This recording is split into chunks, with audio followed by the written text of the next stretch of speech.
show the gut to the side. Look at that thing, man. Like, that, to me, looks like a PB. What do you think? That's going over 5. No, it's not 5, but holy crap. Dude.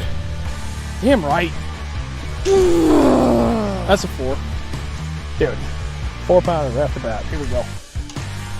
Oh my god.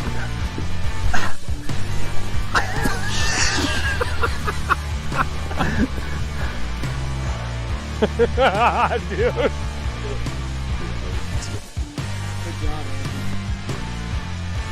Look at that. I have big hands. That thing's huge. Girthy. That's triple C thick. We're calling them today, boys.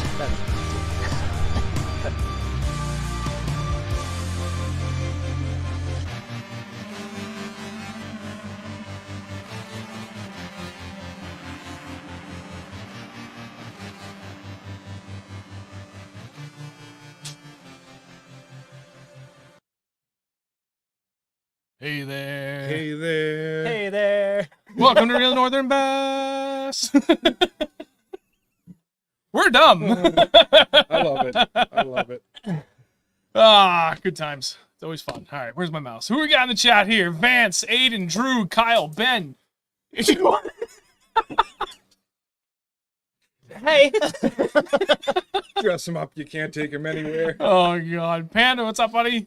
Drew, Aiden's Bates, David Richardson, Jeff, Jason. What's going on, everybody? Stooges. Hi, Brian. And Joe. Nice intro. I've been pitching it, though. We need to funny do every something. time. Somehow he caught on, like, we were talking about doing something funny for shirts for the show. Yes. Remember how you were saying, like, we should get a picture of all of us, like, his mom or something? Yeah. Or, like, a picture of his face on the shirt? Come on. Dude, he was like, we should totally get a shirt with, like, that face that make. I was like, son of a bitch. I didn't know. I literally had no idea. I had the greatest plan for that. It really was a good one. That's Sorry. heartbreaking. You know what? bad. He'll forget in, like, 3 weeks. So I- I already forgot about it until you said something. So I actually told. That's really freaking good. Yeah. Right? Yep. It's another You're welcome. treehouse night, ladies and gentlemen. Well, don't say think or well, wait, was this one? No, I bought this one from the last trip. Oh, well, didn't I bring that Say one? thank your wife. No, I had 2 left. Tell her I said thanks. You're welcome. Me too. Oh, God, that's good. So tonight's drink of choice, very hazy, from Treehouse Brewery in Charlton, Mass. I don't know what I'm missing over here, but I think I'm actually probably better off missing it. Oh, God. Sorry. You. I had to do Who's- it. But, well, damn. All right, we're already off to a great start. So, thank you, everybody, for here watching. Greatly appreciate it. Tonight, we're covering everything ice fishing. We have, obviously, 3 of us here. So we have 3 of the new mics set up. If there's any issue with volume from anybody, please let me know. We can adjust it on the fly, and everything will be good. Other than that, we're going to cover everything. I wasn't joking when I said everything ice fishing, right? We're going to cover gear to wear, ice fishing gear itself, all the accessories you could possibly want, like maybe like borderline need / want, and just like tons of like bonus nice stuff. We're going to cover a ton of custom rod stuff from John here at Wicked Custom Rods. We're giving away a hat, one of the following: the OG gray, all OG logos. I've got a few of these winter camos, so that let me back up a little bit. Both the one he's holding and this one are both structured flat brims and snapback, right? And then I've got a black and gray trucker, and it's also snapback. And then I've got just a handful of these winter camo flex fits, both in small, medium, and large, extra large sizes. So someone is going to get a choice of whatever hat they want tonight. And then on top of that, we're also going to give away $100 shopping towards John at Wicked Custom Rods for anybody looking to get a custom ice fishing rod. Are we just going to hold it to ice?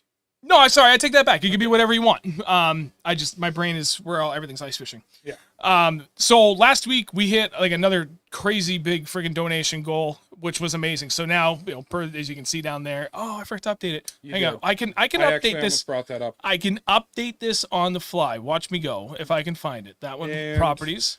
Pause. No, it's gonna be great. I promise. If I can just minimize that.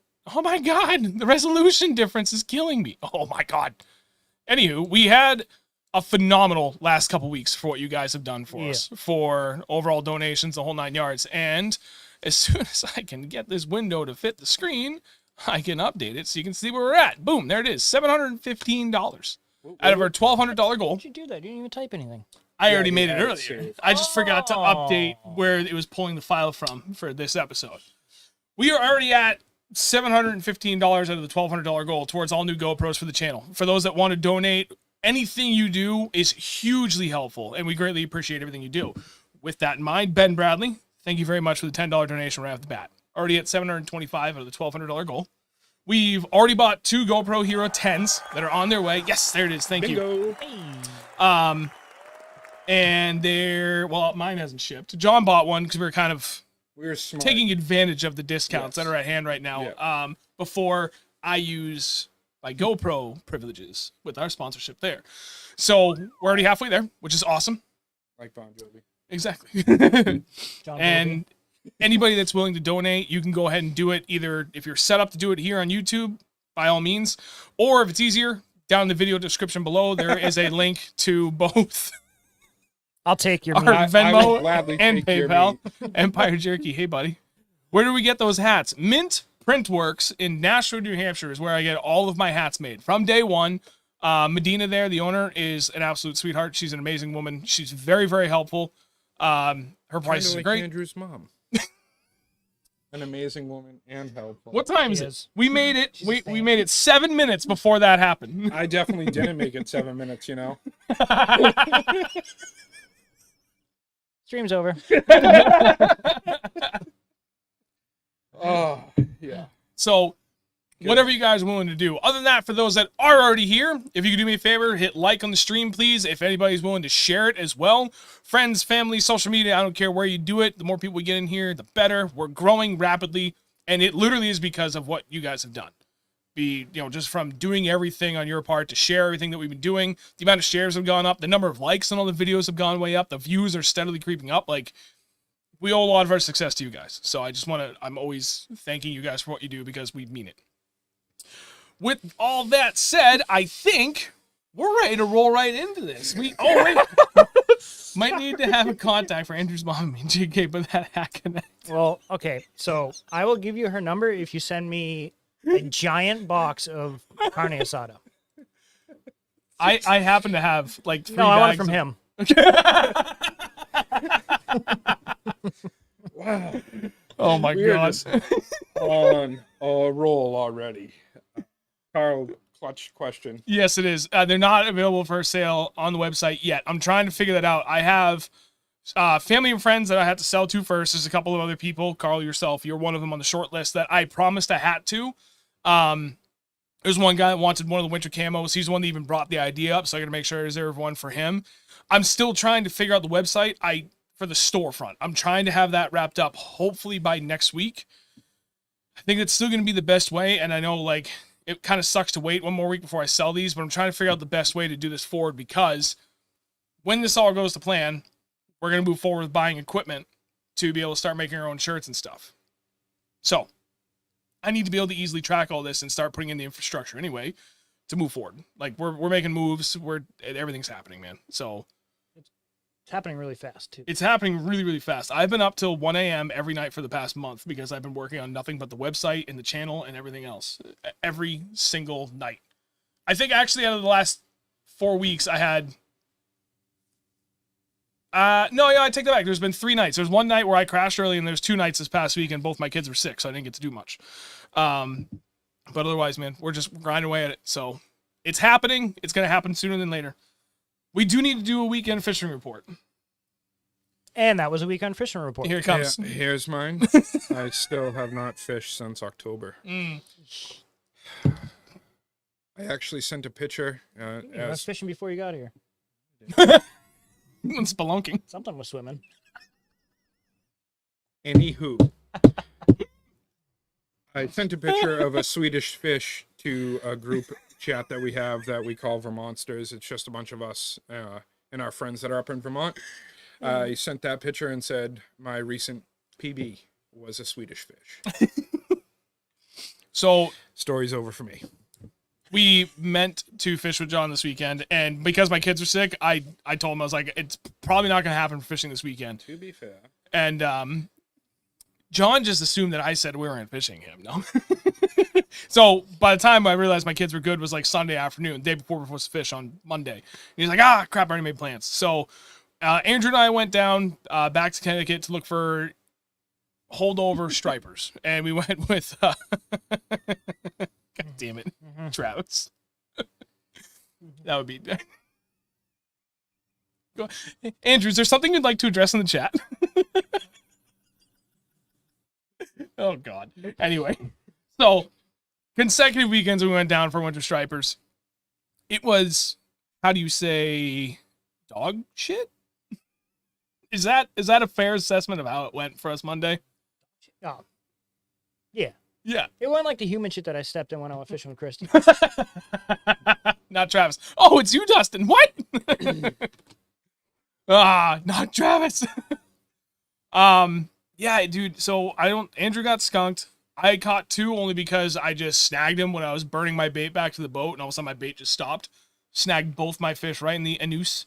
Yeah. Dennis actually only snagged 1, I think. And again, we're not intentionally trying to snag him. It's There's just literally, we probably marked, over 10,000 fish. oh yeah, easily over 10,000 fish. It's not an exaggeration. It was schools of like 500, and then there's like a couple schools like 1,000, couple thousand. They were just everywhere. It was insane. I'm just glad that I also got skunked, so.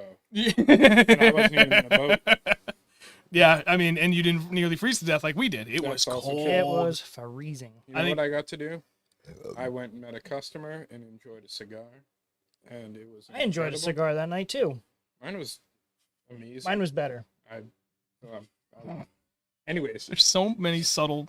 I can hear my kids upstairs right now. Mom, what does he mean? Get it? What is that? We're getting there, Kyle. We're getting there. Jason, I hop on. The first comment I see is about someone's mom. It's gonna be a good show. Dude, it was we couldn't figure it out. It was weird. We got there and I found this out actually yesterday talking to one of the Beast Coast guys, Jay Lestage. And he was like, yeah, I didn't want to text you, but you really don't want to go there when there's incoming tide. It's usually really, really bad. I was like, okay, now we know. So we were there during incoming tide, and it was just terrible. We literally marked over 10,000 fish. We threw every color fluke we had on the boat, going super light duty. We threw every combination of Alabama rig that we had on the boat.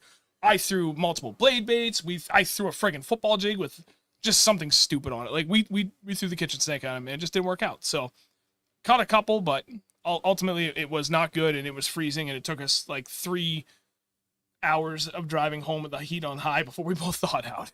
So there's your weekend fishing report. We're still out in the boat. It wasn't great this past weekend. and Drew, you're right. You do know that customer. Which one? Oh yeah, the one you met. Santa. Oh yeah. It's Santa. There you go. So, without further ado, we're going to roll into ice fishing. So I am going to be the role of the facilitator. I have very little to add to this, but I'm going to try and keep the conversation going for everybody here. Actually, you know what made more sense? If I sat in the middle and you sat, no. You gonna row the boat? No, good. Wait. Going cross-country skiing. Oh, God. And It's gonna take me longer, you know. really, these two guys have most of the experience. I've been ice fishing a few times, but not a lot that I'm like super confident about what I'm talking about. Except for gear. I can talk a lot about gear. So that's the plan. Let's jump into it, boys. You know what? Let me know how loud that was when I hit the table. I got some rubber mats to put underneath the mics for this. That's literally another Andrew Knowlton.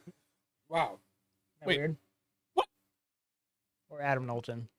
Is that my cousin? I have no idea. Might be my cousin. You just blew his mind. Did. Something Yeah, happened. kind of. My brain hurts now. Who are you? So, without Ice further fishing. ado, let's jump into it. Andrew, why don't you lead off with ice fishing, and the two of you are going to kind of go back and forth. I'm going to sit here and look moderately handsome. I mean, I've been ice fishing since I was a kid, like real young. My grandfather always used to bring me out. And actually, I think one of the first places I ever went was the pond that I caught my PB largie in. And I thought it was the funniest thing because he was drilling the hole with the auger that I have now. And it went down, and both his feet just went right out from under him. Oh man.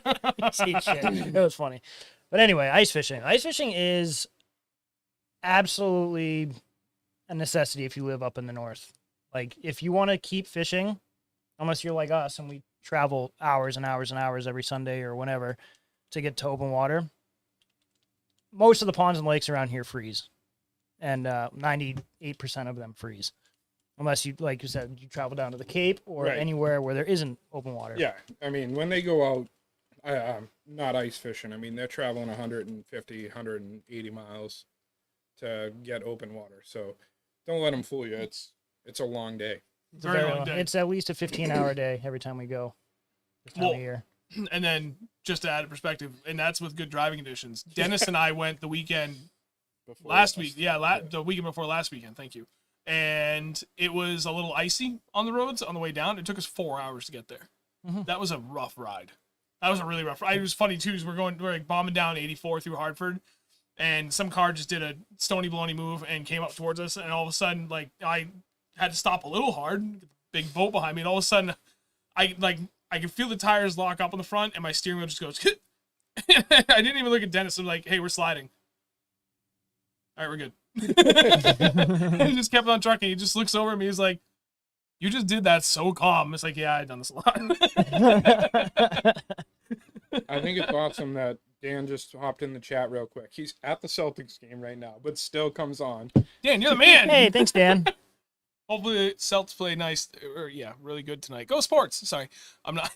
Go Sports. Get the touchdowns. Hold on. Hold on, let me give you this one. The words of Scotty Wallace. Embarrassing. I actually think that played too. It must have. You may have to hit it twice. Hit it again. I'm curious. Hit you again. No play. Skirt. There it is. Okay, there it is. All right, I don't know. Figured it out. It probably just said embarrassing 20 times. Too. That's okay. Sports ball. So, So ice Right. fishing. Well, You were saying? yeah, you started touching on it. So listen, we're gonna do. I know you like to lean back, but you may have to get a little closer to the mic. Go, Right. scoot your chair up, It's stick because your legs I'm way up st- underneath I'm there. Behind you if you want to lean back on Scooch me. way in. You got this. I'm like, I don't even know if I'm on the screen anymore. Yeah, I'm You're good. You're good. All right. So listen, we're gonna do the parental thing, and honestly, the smartest thing. Rule number one when it comes to ice fishing is safety. Yeah. First hand for me, you want to be safe on the ice. I And- ship bricks even when I'm on thick ice. I'm a thick boy, like triple C thick. Triple C thick. Yeah, the first few times you go out in the beginning of the year, you got to make sure you're being extremely careful, checking the ice. Bring a bar with you. Check the ice every, I don't know, just keep punching in front of you as you go. It's going to wear your arm out, but it could save your life. Send the kids out first, as Jason says. Yes. Send the kids out first. Yeah, No. that's a good idea. All right. So listen, that's number one, right? So we have a list here. We just threw together some things. We understand that For you, you, know, there are Kyle. guys. I'm all set with Yeah, an inch and a half. life. for. I'm all set. You- That's you actually can that's have Sean's motto, inch and a half, and it's good to go. So, Pass the lips. oh my god, I didn't even type that. All right, Self burn. listen.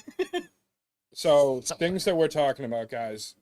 You know, if it's your first time out or it's new water, if it's spring fed and you don't know where the actual spring is, Bass Pro Shop or anything online, Fravel makes an ice safety kit. It comes with cleats, around the neck picks, and a rape whistle. What's that for? You know, so in case you get into the wrong hole. Wrong hole, fool. But listen, it's literally like $15 if you go to Bass Pro. Something super simple. If you're gonna be a guy out there by himself, just have it, because you don't know when you're gonna need it, and I'll tell you, you don't want to be shitting bricks when you actually do. Yeah. So number one is safety, regardless. So getting into some of our gear, I think this is where we'll For the We'll touch safety on- gear? oh, that is like the primary. I mean, yeah, safety picks, gear. picks, and pretty much something to check the ice as you're walking out. And if you can afford it, a float suit. Yep. As Or you know, even float like bibs, right? or just the bibs. Yeah, that's what. That's all I have. I don't even have the float because I mean the float jacket. I just have the bibs. What'd she say? I don't. We're talking fishing, okay? Sorry. Not fishing in your wife.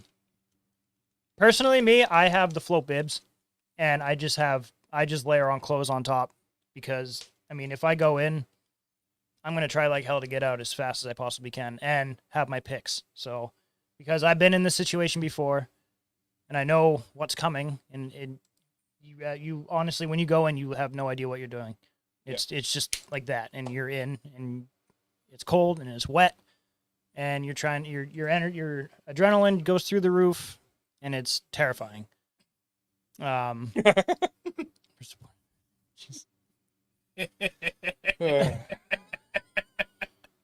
Anyways, Your wife is funny, huh?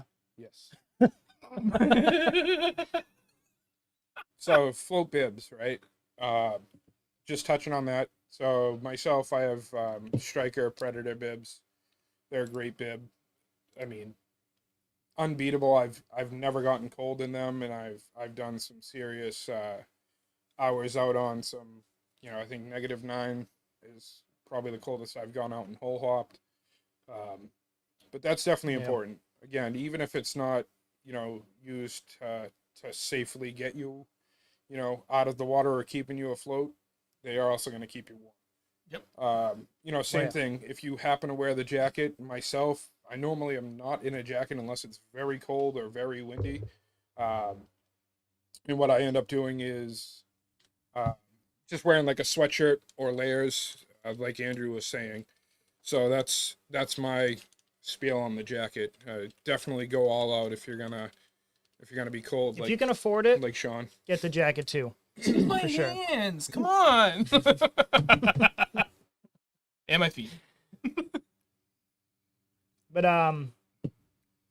other gear though, like just like clothing and stuff, a good pair of boots.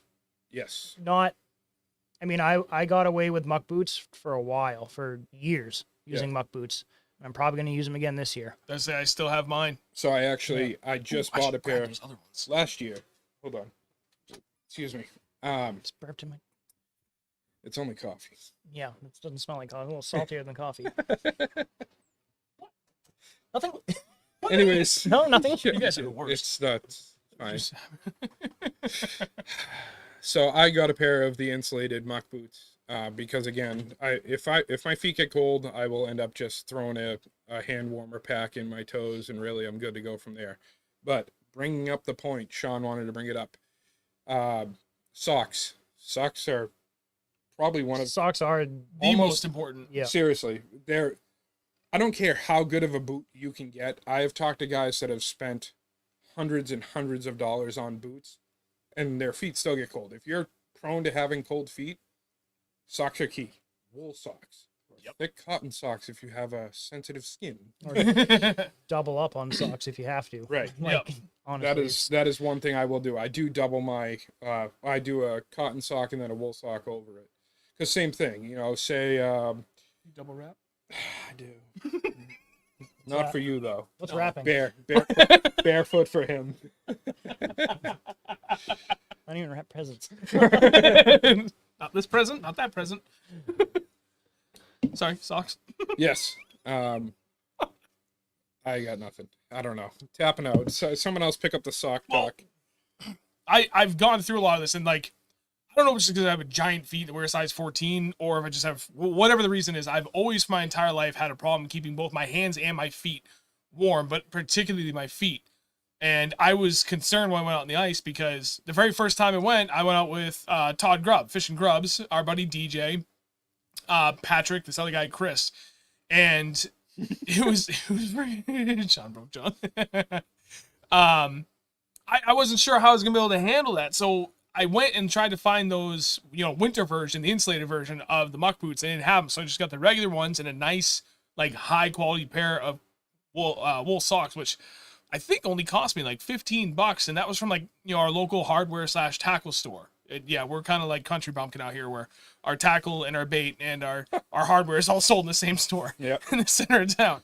But even with how like easily my feet get cold, like that works in most cases. And on the coldest days, I throw in a foot warmer. Like the moment we get there, I take them out of the package, let them sit for like 5 minutes, and they kind of warm up. Then I put them on my feet, put my boots on, I'm good to go.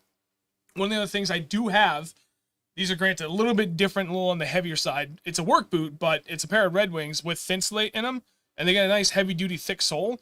These have been better than...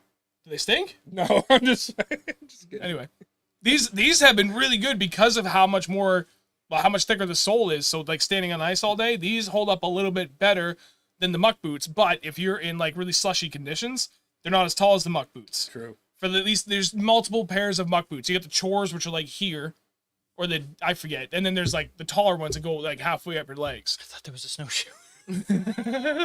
I have big feet. I told you, size 14. Now, the other thing I just got from my wife that I was hoping to use on the boat too, and then maybe on light duty ice days. I don't know if it's going to be enough though. I got these insulated DCs. It's a hard maybe. There's not that much on here. It's a maybe. This would be like early season and late season that you probably get away with these, or on like that'd warmer be like days. Mid-season when it's 2 degrees out, when you're not walking through slush. That's what I was Oh, thinking. and then there's that too. Well, maybe. I mean, it's like a sneaker on the toes, so it's ventilated on the toes. I was just looking and at that's that. the thing. Like when we were out on Monday with the high winds, my toes got cold fast. Like everything else was fine, but my toes were starting to hurt. They got so cold. So Sucks or that's the only thing I would be concerned with. But these things are actually pretty dope. They've kept my feet pretty warm the last 2 trips, with the exception of the wind. So there's that to consider. There's a lot of different ways you can go about it, but a really good quality pair of wool socks go a very long way. And I did see up in the chat, Slanch, you're terrible. Are you mocking my DCs? These are great. Those are terrible. Slanch Beast did say merino wool socks are the best. I believe that's what I have, and they're great. And Cam made an excellent point too. Don't go too thick on your socks. If your feet sweat, then you make your feet colder. Yep. Point very, very well said.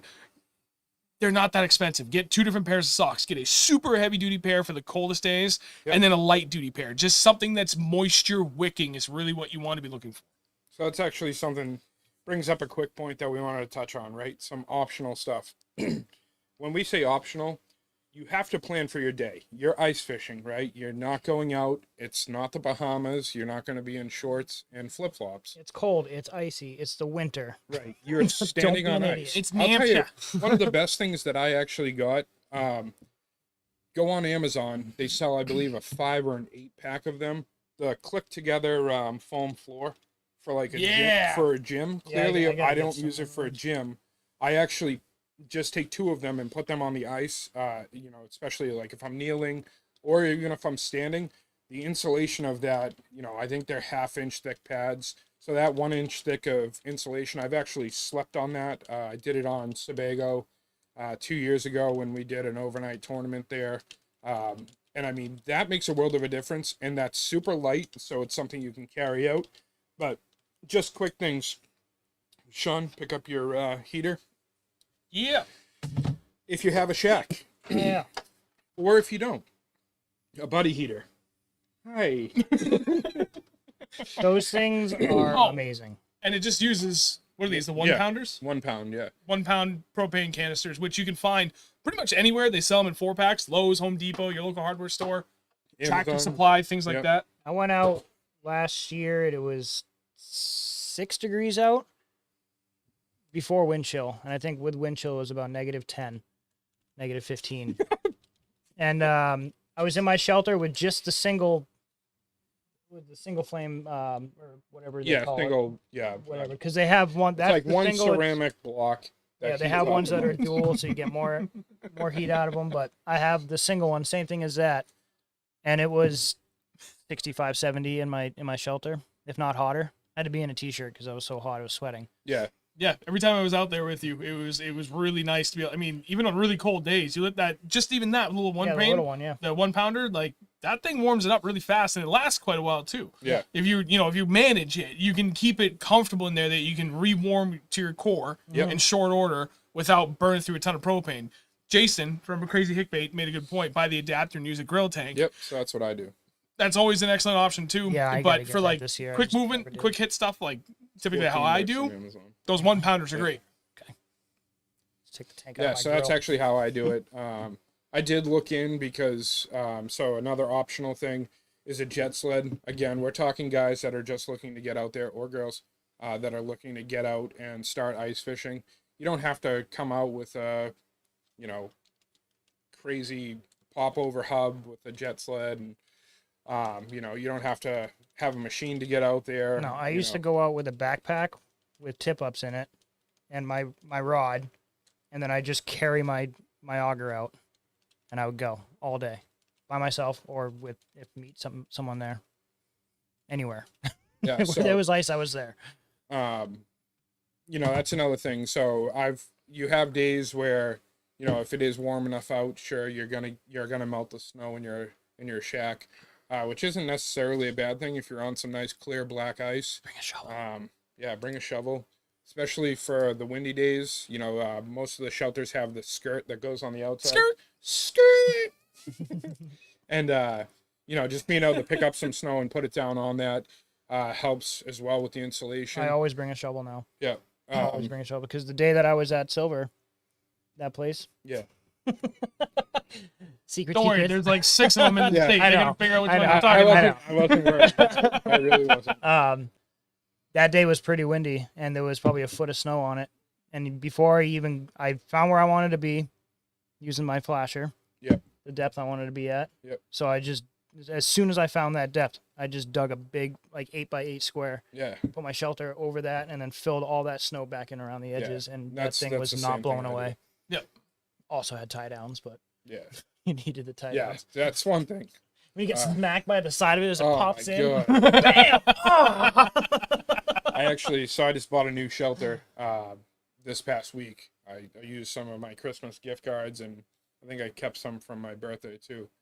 And I ended up thinking about that because I almost bought the, I think it's 600 Thermal X, but it's like 11 and a half feet wide.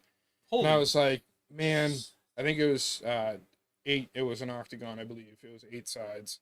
And I'm like, I'd love to have the 102 feet of square foot of fishing, but imagine That's setting how that much thing that- up. Yeah, Holy. 102 square feet. It I have was. like, I don't know, You have the 60? Quick Up, right?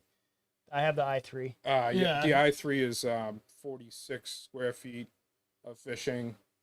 So I have The 490, enough 949, room for 60. 2 chairs. Yeah. I was gonna say, 63. so to put, for those that are interested in getting an ice hut, if Oh, it's yeah. even on your radar, to put size in perspective, you have the what now? I have the Eskimo i3, which Is about 46 square feet. Is that Like, what we just apparently. figured? Yeah, That's I what think he it's said, 40. I was literally just checking the So, things. It's in the 40s. there's enough room I can in show for you the that. 3-man tent, the insulated 3-man. You have enough room for 2 chairs, like, Like those comfortably. like comfortable fold out like lawn chairs. You Yeah, get. comfortably fit 2 people. Me and him could both sit in here, like pretty much from where me and Sean are sitting from each other. Yeah, so and- last and year be we went fishing out. holes in front of Yeah. us. Yeah. Last year we went out. His shack was closer than mine. We were all cold. He had his heater going in his. Sean and Andrew both were sitting, fishing, and I was actually standing in there as well, and there was still room for us. So that was 2 flashers And a GoPro and a tripod. and a GoPro. Like, it surprised me how much. So I room could there fit is. a cot in there easily. Yeah. For myself. Yeah. And you guys can have the big shelter together. We only need 1 cot though. I only need my phone You battery. cuddle for body warmth. It's a survival technique, Andrew. Over there. What's going on over there? I partially drill a hole in the ice for his dump. area. Jesus Christ. Anyway, back to ice fishing. So, yeah. So Kyle has. I actually just upgraded. I had the 949i, What is that one? which was. Your wife coming in clutch. Coming in strong. It's Eskimo Fat Boy. Is that the actual name of it? that a I new think one? it's Fat Fish. Catfish? He might have. If there might be a Fat Boy. I know mine's called the Fat Fish. And it's 63 square feet.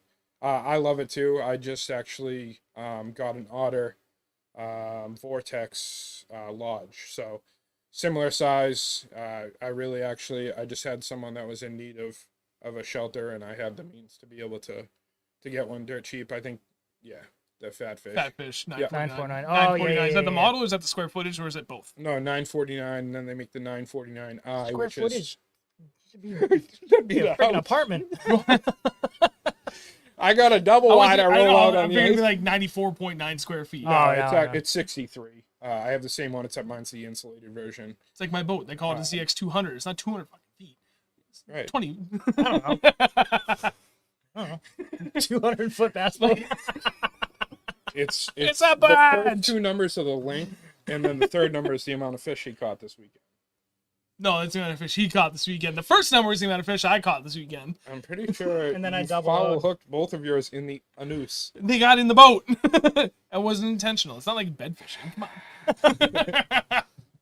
Bed fishing. Yeah, you definitely. So I will say that, Kyle just put out there, up north, up here, if you're not going out on a beautiful day, I really hope you have the insulated, because Or we it have is 2 key. buddy heaters. Yeah, or have 2 buddy heaters, or you might as well just fish out in the cold. Outside, yeah. Might as well. It will break the wind, I'll give that. But so like I said, I just upgraded to the Vortex Lodge by Otter. Got a fancy little light that sticks up on it. It's like wing. You have a light on yours? Yeah, it flashes at night, so that way no one runs through me. That's a good Oh, idea. that's smart. Yeah, right. That's even better than reflector. $39.99 value. That's what the box says. Oh, okay. Mike longed them. I'm just laughing at Cam's comment too. You guys catching it from the back deck? No, how about you? We found shit. That's Spaceballs reference for you. Is there Yeah. any ice in New England? Nothing within a few hours of me. There is ice here now. Yeah. People have been going out already, right? Yeah, I I haven't would really say, been paying like, attention to it. Almost Laconia area and north seems to be a maybe not quite an abundance, but enough options of safe ice up there. Safe ice. Right. There are people out there and they're not falling through yet. Right. So, and especially after this cold spell we just had, like today, it was cold enough last night. It's gonna be cold enough tonight. It was fairly warm today, so probably like neutral gain. Thanks, It Kyle went wasn't out. super cold last night, but it got kind of warm today. It was like low 40s. So, Yeah. but the previous 2 nights it was really cold. So that had to have made really good ice. At least I would say. The thing I remember when growing up on the pond, the house I grew up with my family here in town, we were on the pond. And we always figured that any nights that we got down to like 0 degrees, that would make almost an extra inch of ice a night. Yeah. But so with these last few nights where it's been down to like the lower teens, like 2 nights, you figure you got to be at least an extra inch of good solid ice going under there. Sorry, I was laughing. I'm just reading the chat. Why not ask a guy in the know? Yeah, Kyle's already gone fishing this year. Well, That's I didn't want to press Kyle, but Kyle, Mr. Staunch Beast Crew, if you would like to share, obviously not the pond, you know that, just the general region of New Hampshire you've been in and what you're finding for ice, by all means share it. I'll pin it. That way people can see it. Yeah. And some people can get some perspective on what we're starting to find right now. So I did too. I met up with a customer New Year's Day, and he's from the Keene area. I believe he lives in Keene. And they have about 6 inches of ice on a few of their local ponds. They've actually been posting up some videos. A ton of people, for anyone that's on the borders. There's plenty of guys going up north in Maine. Definitely. 6 to 7 already. Whoa! that's- Sunapee Lakes region north is 6 to 7 inches. Wow. That's awesome. That is really good. Kyle, we It should go is. back to that spot that we went to last year that we got skunked at. So, And it ends when it ends. seriously. Don't ask silly questions. Revoke your moderator status. So, just something to talk about that. So, again, safety first. Make sure you have the proper gear. Set yourself up for success when you are going out. Check the weather. Check the wind, where it's blowing from. Yeah, you don't want to be stuck in wind and getting wind flags, and it's just a pain. You're going talk out about in the tip-ups real cold. quick, 'cause- So tip ups, I'm sure you all know what they are. They're yeah. Go grab one. You don't I have can a grab, Dodge I, Rack, I right? can grab the budget, the wish.com version of it. Wish.com. Hey, it works. You always want to set your flags up to how the wind is going. Like you don't want, because there's a little. It's hard to explain. You got Get a your little T. yeah. It's so here's this is your tip up, and you got your flag that comes down. And you got to hook it to a little anchor here, and if it only comes out one way. If you have it facing against, like if the wind's coming into it, it'll push it out and it'll be a false flag, Right. and then your bait will just drop to the bottom. Because And then obviously, again, you know, if we're looking at where the tip up, you know, the arm comes down here, your spool's down here in the water, that flag is hooked on to basically a T. And it'll stop the spool. So when the flag fish takes it, pulls the spool, it releases.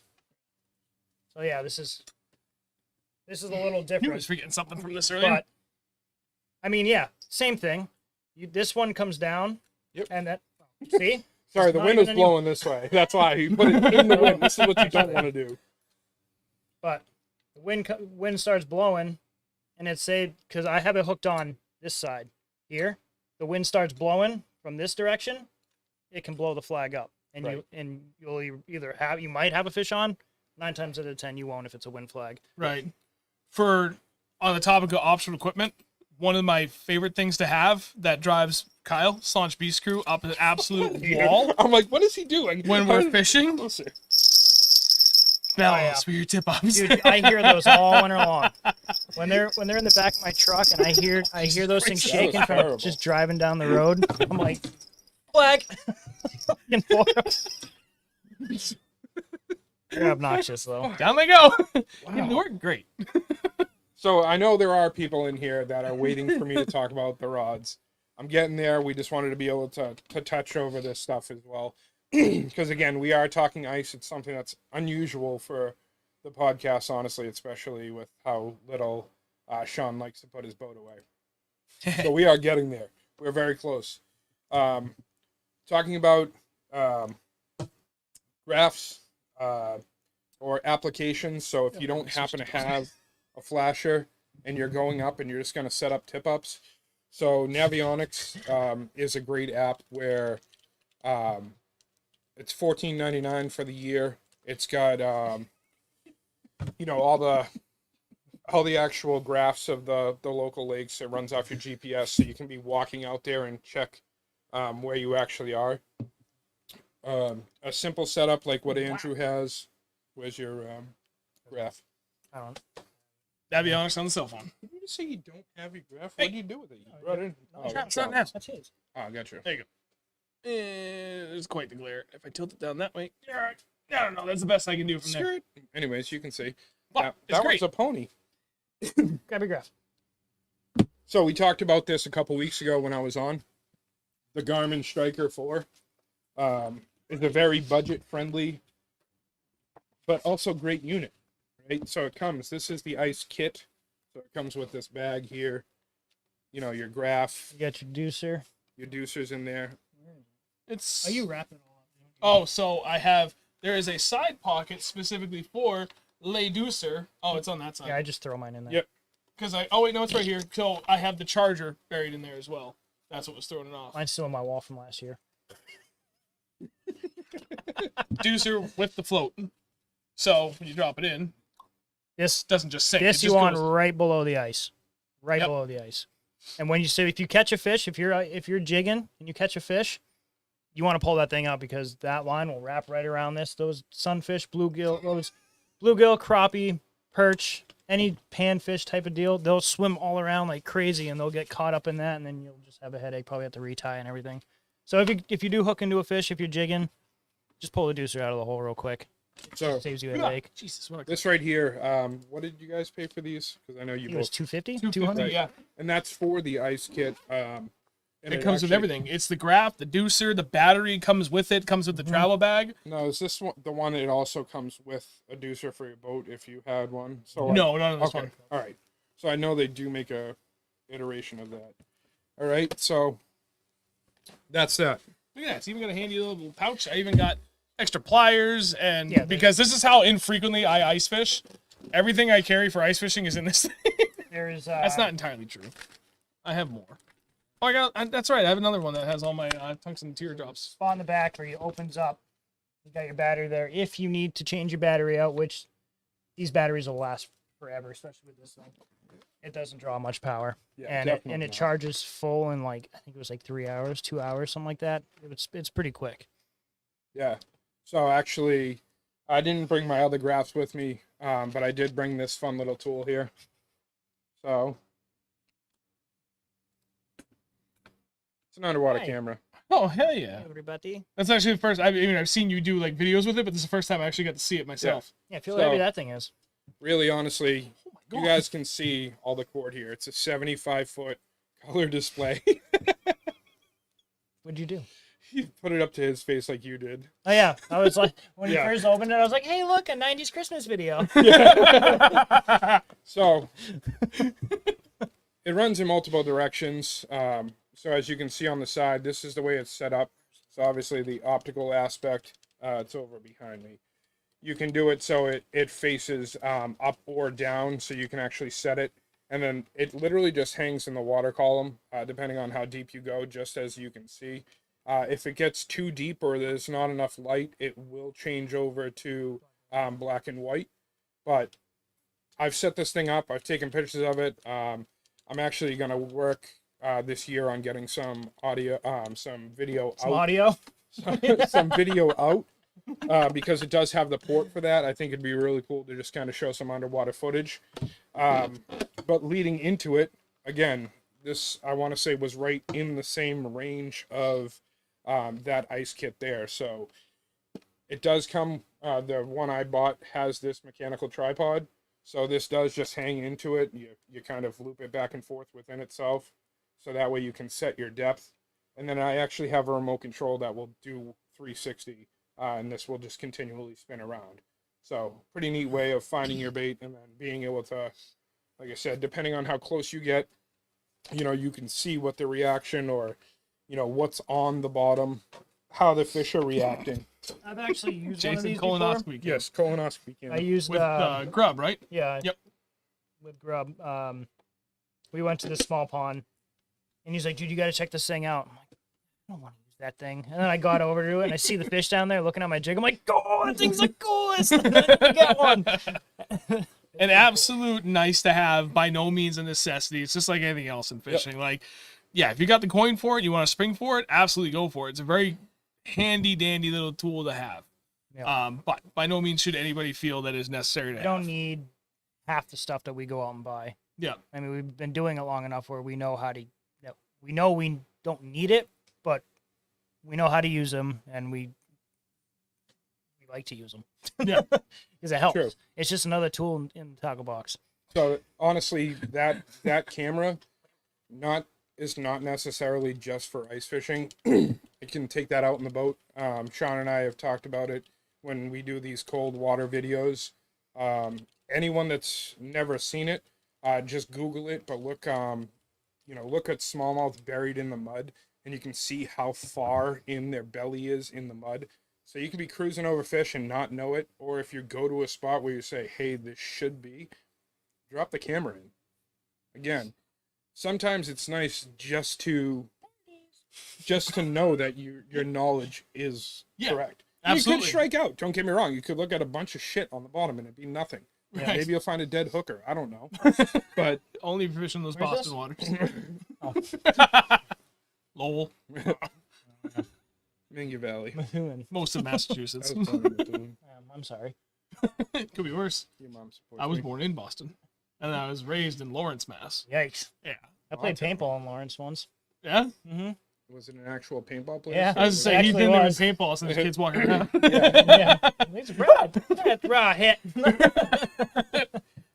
Hit, and I feel woozy.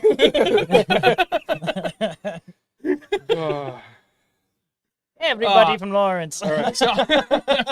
Nah, Jason, I'm sorry too. So We've covered safety, we've covered gear, as far as what you wear in your person, we've covered optional gear, we've covered navionics as far as graphs go, mapping options. Again, you use your phone. It's a very cheap yearly subscription for navionics if you want to grab that on your phone. Plus side too with that, it actually shows you your position on the body of water too. And if you're out moving, like if you're out there with a snowmobile or quad, it will show you your direction of travel as well, your heading. Should I do a quick setup on a tip up? Um, Just a generic, easy way to set up. let's wait for that because we can do that at the same time as where to fish. You know what? It makes more sense to do it right now. I take that back. You're right. Yes, cover how to. The easiest way. I mean, this one's set up for bass. Sounder, which we, Watch your I think, face. very Jason barely. did bring it up. Yeah. There it is. Do you guys have a sounding sinker? There it is. Yes. Will you Yes. just show that off first before you get into that? So this here is a sounder. It's just pretty much just a hunk of lead. It's just a weight with a You little. mean it's a hunk of titanium? It's a hunk of lead It's over an inch long. You can be lead. Oh, with a Put some little lead in your little pencil. clip on it. That's all it is. It's just a clip weight. And the way I like to set these up is give it like a foot or two of leader. You can go anywhere from, I don't know, 6 pound, depending on what you're fishing for, 6 pound all the way to 20 pound if you really want to. If in maybe more of a steel leader if you're going for big toothy critters. But this looks like probably like 10, 15 pound. It's either 10 or 12. 10 I or don't know, 12. but it needs to be retied. Yeah, well, I mean, that's left over from last You don't gotta January. retie 'em, they'll be fine. That's a year-old leader right there, boys. You're not bending the rod over to pull them in, so they're just free running. I'm going to send it. Next time we go out, I'm just going to throw that right down there. I don't care. Yeah, you don't need to. It's fine. But yeah, I like to run at least like a foot or two of leader, anywhere from personally 10 to 15 pounds fluorocarbon, with like a 1 to 2 watt hook. Like, I think it's anything called that an you actual bait hook, too, right? Oh, they It's might be, I specifically don't know. meant for I use like drop shot live hooks. bait or whatever. I use Yeah, you can use circle hooks. You can use drop Yeah. shot hooks. I use the Trocar 2 aughts drop shot hooks, or the owner 2-aught drop shot hooks, and I'd go 2 feet and usually, well, you have it set up a little differently, but I'd go that to a barrel swivel. I know I can't fucking grab it. And then right You want above me the to swivel, hold I this? usually put a bullet weight up here. So you got your weight, your leader, and then your hook. He has it set up a little differently With a split shot with a pincher split shot. sinker. Yep. Steel, not Steel. lead. And then you take your sounder,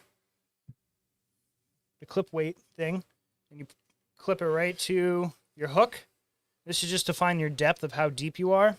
You drop this thing all the way to the bottom until you feel the bottom. You can kind of like, when it stops going, you kind of like feel the slack and then it gets heavy when you're off the bottom a little bit.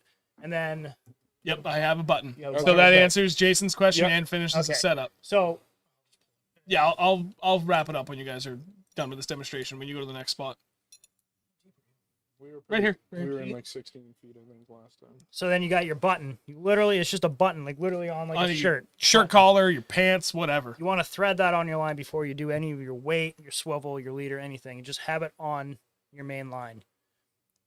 And when that drops down to the bottom, boom, hits the bottom, lift it up until you can feel the weight. That means you're just off the bottom. That's your depth. You want to bring this bead down to the bottom of the ice, and then I usually go like a foot or two more. So when you reel all that slack up and you put this in there, this will be pretty much right at there. That'll be You might need to lower it and bring it a little further closer to Sorry. the camera so you can. My arm's like half this, dead. is, this so- is a lot. I got There's a it. lot going on Switch. here. You'll have your button. Where is it? Don't Oh, worry, we're oh, professionals. So God. Oh, Jesus. you'll have your button pretty much set to regular way. This is just kafucko now. This is essentially just a guide. You're gonna turn it 90 degrees so it's facing you. When it's in the hole, Yeah. you want that button right up against that pretty much, or There we go. just below it, just enough so it's not going to get stuck on this here. when Make the it holes. butthole. Sorry, there we go. I'm trying to use John's black shirt as a backdrop. Oh, yeah. That button right there is, more like a is green only to thing. show you what you're where. Like if you get a fish, that's going to pull all that line out, and it's just going to go however far unless it schools you. Yep. Just- All you got to do, if you're going to put this trap back in the same hole after you catch that fish, you reel it right up to that button, and you got your depth again. You put a bait on there, and you drop it right back down, and you're good to go. Now, I don't know if you can see it from there, but that braid is not wrapped very tight in the spool. When you braid this up, like when you reel it back up, it doesn't have to be super tight, but get it kind of tight. You don't want it to be like in there sloppy. That way, you really don't want the thing to potentially get hung up on itself and Right. stop dead so the fish can't free run. Oh. And this is literally one of the cheapest versions of a tip up you can get, by the way. There are nicer ones that you can actually set the tension on the drag, essentially, on that spool. You can do it on that one. Okay, well, you can do it on this one too. There are easier ones. I would think maybe from here, No, but you can't. There's no spring on Okay, don't listen to him. Anywho, so if you were fishing for like, if you were always going for like just straight up bass, right? And you knew you were always gonna be like into some good quality bass. If you're going for bigger fish like pike and stuff, you want one that has a tension setting to it, so that it literally just doesn't spool you the moment it bites. You're gonna see your flag come up, and if you're like 50 feet away from it, you get a good pike. She gone on this. Oh yeah, yeah. She And gone. that's not even the reason. That's one of the reasons why. Another reason why if you're going for pike with tip ups, you want that drag setting. The bait you're using will pull that thing into the water. Yeah, because you usually use like bigger suckers and stuff, right? Yeah, Sonar 8, 10, suckers. 14-inch suckers This thing's all. on like a 5/0 hook. Somehow it's through my shoelace. Well, that's impressive. No, it's not. Don't be dumb. Yeah. It's through your shoelace. Okay, thanks. Did you just grab my neck? I did. What? All right, now that shit's done. So that's setting up a tip up, one version. Yeah. You're welcome. One version of well, And using a sounder. We're I mean, gonna- that's essentially how you would set up a tip up, regardless of what style it is. right. That's pretty much just a generic way to set up a tip up is have your weight, your barrel swivel, your button, your barrel, your weight, your barrel swivel, leader, then hook. With that in mind, there was one question. I got to back it up. I want to make sure I got the name of it right. So Ben did ask, do you guys run braid or Dacron? Does it matter? I grew up at Dacron, so that's why I haven't used on my tip-ups. Yeah. There is a specific braid you use for ice fishing, and I learned that the hard way. Because when I first bought my tip-ups, I was like, yay, 50-pound power bro. And I showed up, and everybody's like, you are dumb. I'm like, well, no one told me. I mean, everybody tells me I'm dumb, but no one told me what braid to get. They just said braid. I was like, okay. I've done it before, just because I didn't have any more line, and it was horrible. It sucked. It was terrible. It wasn't fun. No. It just freezes So too quick. what- Oh, and just one tip, quick. If you go ice fishing one day and you know you're going back out the next day, and you forget to bring your tip ups inside, and they freeze, the spool freezes. When you first get there, drill your holes or drill a couple holes and just put all your spools right into the water. After about 10 minutes, they should be thawed out. There you go. Smart. I've done it 100 times. Every time I go out, I don't bring them inside. Right. Jason said, oh, yeah, so setting your drag, like you just said, Andrew, also keeps your bait from setting your trap off. Cam asked, it's nylon, right? What is the line? Yeah, I have no idea what it is. I don't either. I just know it's specifically, I think it might be it's called nylon. It ice might fishing braid. Yeah, it might be nylon. Yep. Literally just find that. Yeah. All right. It's 9 o'clock. Let's progress this. We got a lot of questions here on what, like, shelter, which we already covered. Saunch Beach Cruise got you there. Eskimos, and then otter. The one you just Eskimo, bought? otter, clam. Yeah, I got I know an people that Eskimo, literally too. have all of them. Yeah. They're all good. They all work. They're just a different brand name. Some of them have a couple little other features. Yep. Like Kristen's is the same size as mine. It's just a little different Yeah. inside. Like she has a hole for the propane or a power cord to come through. Yeah, So down my lower. new one has that. Yeah. Mine it's doesn't. got, I like, a just have to little run it underneath it. auxiliary door. Right. Just small, subtle differences like that. Steve did ask a question that we're going to get to, but just to touch upon it. When do you put bait on the bottom, mid-column, or just under the ice, depending on species? A lot of that depends on species, and then just kind of like when you're fishing smallmouth at different times of the year, it depends on how they're relating in the water column. Yep. There's most of the days you're fine getting away with keeping it closer to the bottom, but we've had some days where we've had to, I mean, specifically targeting bass, we've had to pull that bait way up off the bottom for them to start eating it. But we're going to dive into that soon enough. We've covered everything now. Just, again, a recap for those that have come into the stream at this point. We've already covered all of, like, everything safety-wise. We've covered everything gear for your person. So boots, bibs, jacket, gloves, socks, the whole 9 yards. Some optional equipment to have. We've covered graphs, mapping as far as, like, navionics on your phone.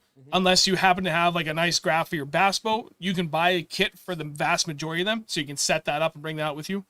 And we've covered tip-ups. So now at this point, we're going to cover rods, and then after that, we're going to cover a lot of fish. One thing.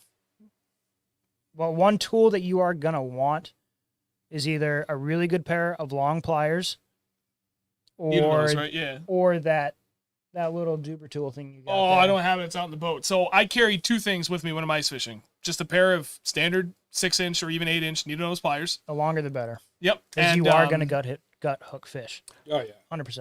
I'll find it. I hate that I'm not there, lol. Sorry, guys. Next time. Oh, hey, Coach Steve. Long time no see, friend. The other thing is, I can't remember what it's called. I'll look it up in the chat. I'll look it up and I'll put it in the chat in a second. But it is a hook remover, like a deep hook remover tool. It's like a long T handle, but it's got like 2 T's. And it comes down to the skinny little hook. And when you squeeze it, it pulls the hook up. And what it's supposed to do is it grabs the hook and pulls it up into a groove, so it rolls the hook over. When you gut hook a fish, it's not necessarily actually hooked. They've just swallowed it past the hook point. If you try and pull it up, you will then hook itself. So what this tool does is it grabs the hook and rolls it over inside the fish, like just past the closed point of its throat, and from there you can pop it out. Even if you've got them like hooked really deep, but you can see the hook point, but it's just like too far to get it, you can grab the hook shank just above the point where it has pierced the fish. Grab it there. When it pinches, it'll roll right over and pops out. I have literally not had a single fish since I bought this that I have not gotten the hook out of, be it ice fishing or just open water fishing throughout the year. I'm literally batting 1,000 with this tool. It's amazing. Well, we should do a demo on that. Yes, we should. How to undo actually, I have a video that I filmed a while ago. I think it might actually be on my channel. Should find it. Coach Steve, last week I heard that is still wide open. If anything, I think the only section that would be open would be ice, would be the southern section. And I only know that because Andrew and I went there several years ago on December 31st. The last day you were even allowed to open water fish because it's a designated lake trout / landlocked salmon lake. And we drove by guys on quads and snowmobiles and that six-wheel drive vehicle dragging their ice shacks out on the southern side of the lake while we drag the bass boat out to go fish the northern side of the lake. I remember that, yeah. Yeah, it's fun. We got skunked for the record. But we're going to do a video. Yeah, we will do a video. We'll do one with him using his tool, and then I'll show you a way to do it with your bare hands. Yeah. Which works yes. Yeah. Yep. It's I've gotten some pretty gnarly hooks out of fish. Yep. With just my hands through the gills. And it's quick. That's what I was impressed the most about. Like, don't get me wrong, this tool is incredible. I remember the smallie that we had. It was maybe a 3-pound smallie, and the thing just absolutely inhaled it. Oh, you got her out though. Yeah, we came up though, and she was bleeding bad. Yep. But it was literally like, he goes, "Hold on, look at this," and it was like, blink. Oh, watch this. And I was like, "Holy shit, that's amazing." Yeah, that tool works even awesome. Going through the gill, as long as you're doing it right. With your you just with gotta be your very fingers. when you're doing it with the gills. You go in. If it's hooked, you go in through the gills very carefully, and you grab the line, pull it out. Yep. You want to grab the gill that's furthest back. Yep. And that'll make it so that the line will come down through the gill, and it'll pull that hook. And roll it over, essentially. Roll it over, so it's doing pretty much what that tool does, but you're doing it with your fingers, and you can reach in with your fingers. If it's a big enough largemouth, you can grab it, or with a pair of pliers, grab the hook and pull it straight out. Yeah, I was gonna say I've done it with just like put one finger in, and literally just like pop it backwards, and it comes right out. Yeah.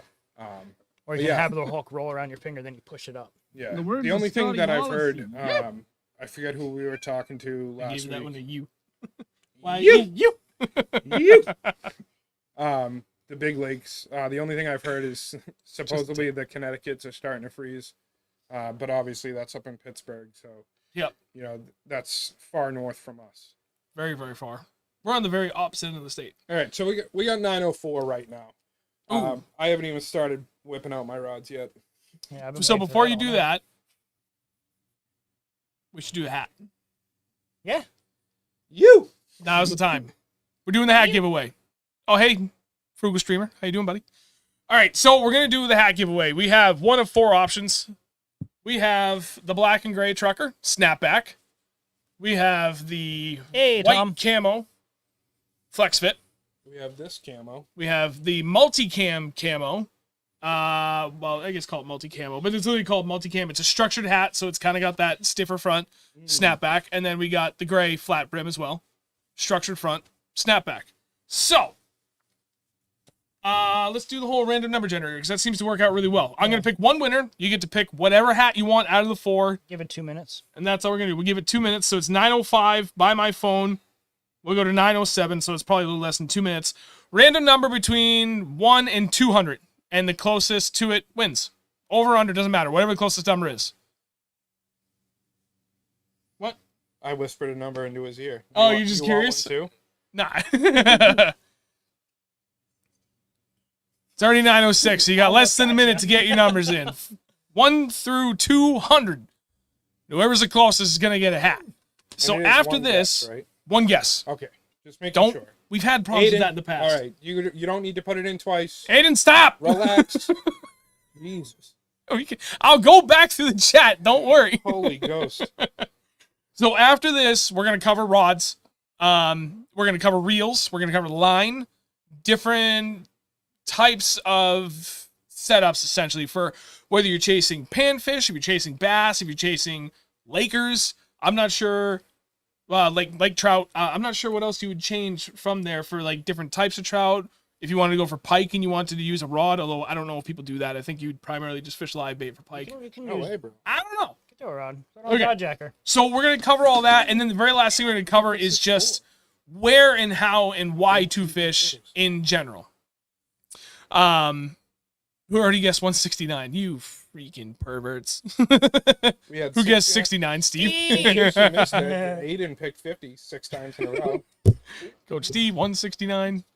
Would you? Yeah, right. Sorry. Knock it off. Oh, 907.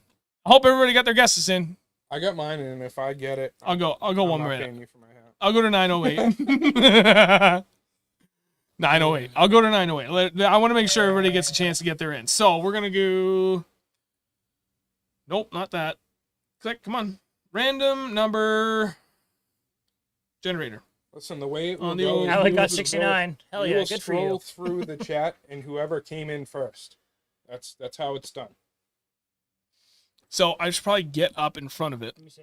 So right now, I'll show it too, but I have the random number generator up. It's already got a number in there. That one? No. Oh, I was It, gonna it, say. it automatically just- puts a number in right. there. The moment you start typing, it automatically just puts in a random number. Oh, So I still had to hit generate from this point, but now I've set it. There you go. 908. We're closed. Cam Yates is last one at 172. Set it. Locked in. All right. I'm going to get up. Get in front of the camera. I've That been way. up since the stream started. God, my knees. Okay. want to be 50. See? I see it. I really hope I don't blow up the focus on this. So 1 out of 200. It's already got 2. That's not the winner. Don't get excited. Generate. Boop. 70. Did Wow. we get a 70? I know I we had. did say whoever was closest. I to knew it, we too. said. I know there's a 69s. There's We gotta know be, that. like, there's probably a couple 69s in there. There's gotta be. And there was a 70. 72. I know. 73. Well, 72. I feel bad now saying closest to it because we always did. You had to get it. And we keep redrawing. Yeah, what if Do you I got- stick with that, or do I Yeah. stick with what I originally said? Closest to it wins. No, you got to get it. Got to get it. Yeah, no bullshit Andrew has here. spoken. I'm sorry. Yeah, No, I'm sorry, not going to be can't the do it. deciding factor. Did I we Why get not? You're 50? part of 'Cause this. I just want to know if Aiden won. No, we did. All right, stand up again. Okay. All right. Ben had 70. All right. Yeah. Sean took back what he said. 69 is the In all winner. fairness, we have a proven track record of backing this, of doing this, where it had to be the exact number. I misspoke. I apologize. Still at 70. I mean, just saying closest to it would be cool. 104. Sorry. Did anyone have 104? Let me. Oh, I zoomed right in. Perfect. That was great. No 104 Womp, womp. that I see Womp, so womp, far. womp. One more time, and then everybody. Oh, right there. Aiden, That's it. what is the Yeah. matter with you? They God, got it out there every time. All right. hate Still everyone. 104. Boop. 178. I swear to God, I actually thought I saw that number. 178. Yeah, I could think be I did entirely too. wrong. 172. If everyone keeps. Oh, I saw a 78, but not a 178. 78. No 178. Ah, son of a God, bitch. you should have taken down the Is that numbers. it? No, it's not. But close enough. 20. Got it. Everybody 20. blame Andrew for this. Yeah. Get fucked. You chose this hill for us to die on. I did. Nope. Oh, come on. This is too many numbers. We should have said the closest wins. We can, Before I select it again, we should just go back to closest wins. that I think it would make No, Alex that's really bullshit happy. because Alex would have had it. Well, he still has it. We didn't pick another winner. What? I gotta stop being wishy-washy. You're like. There's not enough people for. Hey, a hold on. 1-2 I know team. what situation this is. Hey, honey, what do you want for dinner? Because that's all that I just got here. Oh, Going God. back. We already had a winner. All right. Alec, you won. Alec, you win. That's why I went with 1 through I was 200 just because I being did stay stubborn. closest to it. Andrew's being stubborn, trying to go back the way we did it. In all fairness, I should have stuck with that. Whatever. We could be here for another 10 minutes doing that, and I don't want to burn too much time. Alec, Yeah, but let's get real. congratulations. Everyone else sucks that much. Alex was that close and still was the closest every other number. No one else. didn't No That's one's true. that close. I want He to gets the gluten hat. free is my favorite flavor. For you, We're going too. with it. one do you Alec, you want? won the hat. Which one do you want? Oh yeah, which one? Yeah, pick one. Hey, watch my Um, mic, bro. You should get my signature series. I normally wouldn't pick that many numbers. I learned my lesson from the last time we did You giveaways on didn't this, learn where your lesson. You just went through 6 different numbers. You did not learn your lesson. I learned my lesson in the sense that I changed my mind. I came back to it. I said, never mind. This is going to take forever. It's okay. This is those 1 a.m. nights that we were talking about. Coming back to bite him. He gets a little. He's like a gremlin. You don't give him water after midnight. This is true. That's why I make my own hats.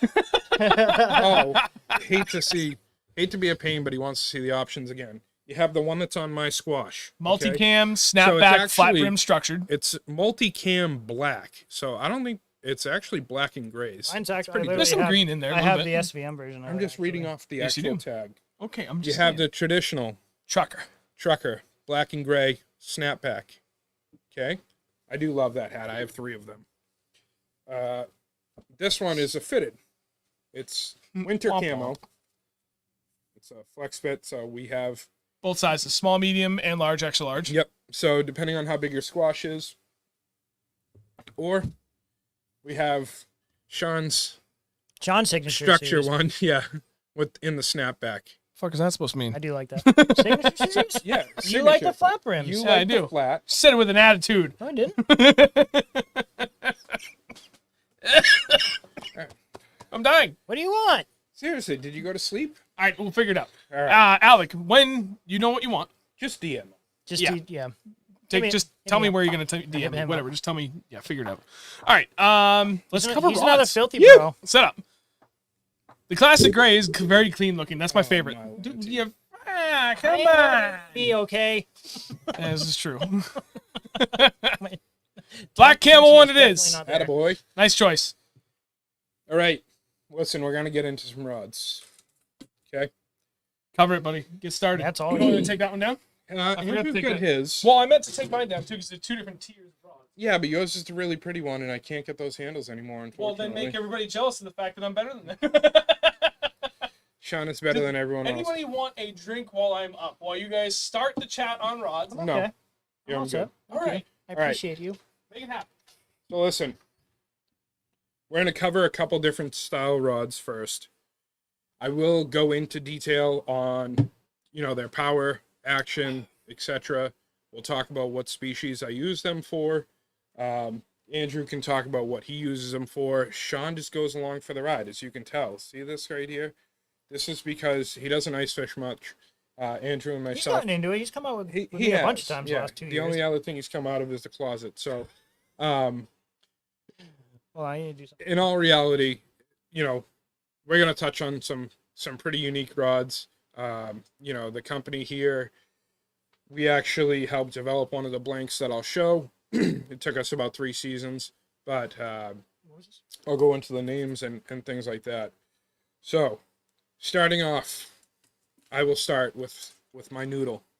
Okay, this is a very popular one, especially for the guys that are more local, doing this honey hole fishing. So You're much just fun. getting out to field the tug. But don't get me wrong, we built a 36-inch version of this, and I had a guy pull in a 37-inch muskie on it. I tried finding the picture for this podcast, but I think he actually deleted his Instagram, so I no longer had that in my chat. I was kind of bummed. I talk about these rods right here. It's a glass rod, right? So I actually have one of my jigs still on it. I have an inline reel. 13 Fishing is the one that makes it. You know, they make the free fall, they make the descent, which is what this is, basically just a cheaper version. This is the He's got the, this is the Black Betty. yeah, the Black Betty. This is the full aluminum you. one. And So- enters. One thing I'll just start, right? I'm going to kind of hold the tip out here a little bit. So You you, have to hold it a smidge. Oh, this is the difference. So I don't know what you're trying to do. Never mind. I'm gonna shut up. right. So you can see my rod looks loaded, right? Wow, look at the focus on that. That's amazing, right? So you guys can see me bouncing this up and down. And we thank you, Stream, for making that camera happen to do that. True story. So this rod is the noodle rod, right? So my power noodle. If you go on my website, that's what it is. This rod will literally bend right over, right? I'm not making this up. This is my personal rod. I'm literally holding this rod bent in half. It can actually go further, basically touch itself. I don't want to hook myself, so let me unload this rod real quick. This rod is great. I can do anywhere from 36 inch down to 28. I can do a 24, but that's really, really short, and you're going to really start running into your own guides.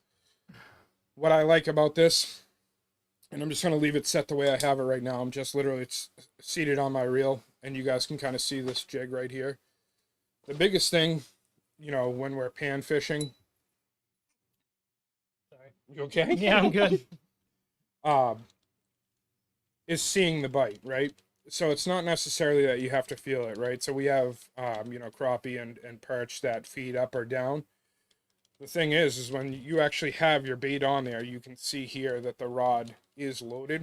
If you have a crappie that feeds up, you'll actually see the rod unload.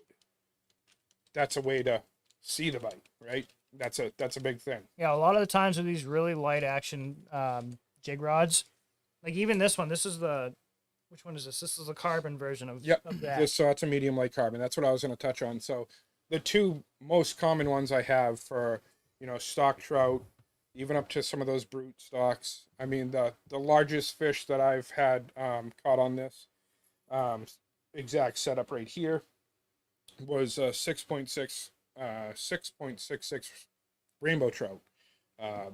That was caught, and again, that was on a noodle. That was very, very. I caught I caught a tiny laker on this, but I still caught a laker on it. Yep. So again, those stock trout, and it's pretty comfortable. You can literally hold this, you know, if you're gonna do the pencil grip and you're gonna hold it, or if you wanted to sit there in your hut, you know, you can hold it multiple different ways. So I always advertise it as, you know, this rod will bend from the tip to the grip.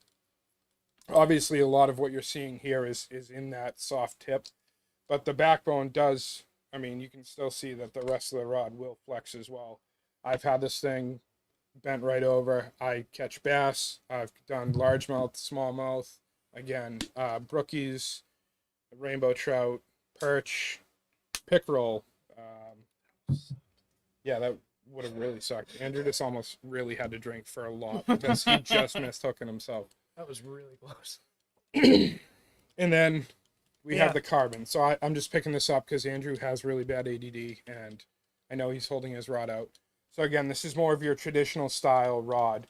Again, you can still see your bite, and you also feel it. So Sean happens to have one of the carbon acrylic handles, which unfortunately I can no longer get.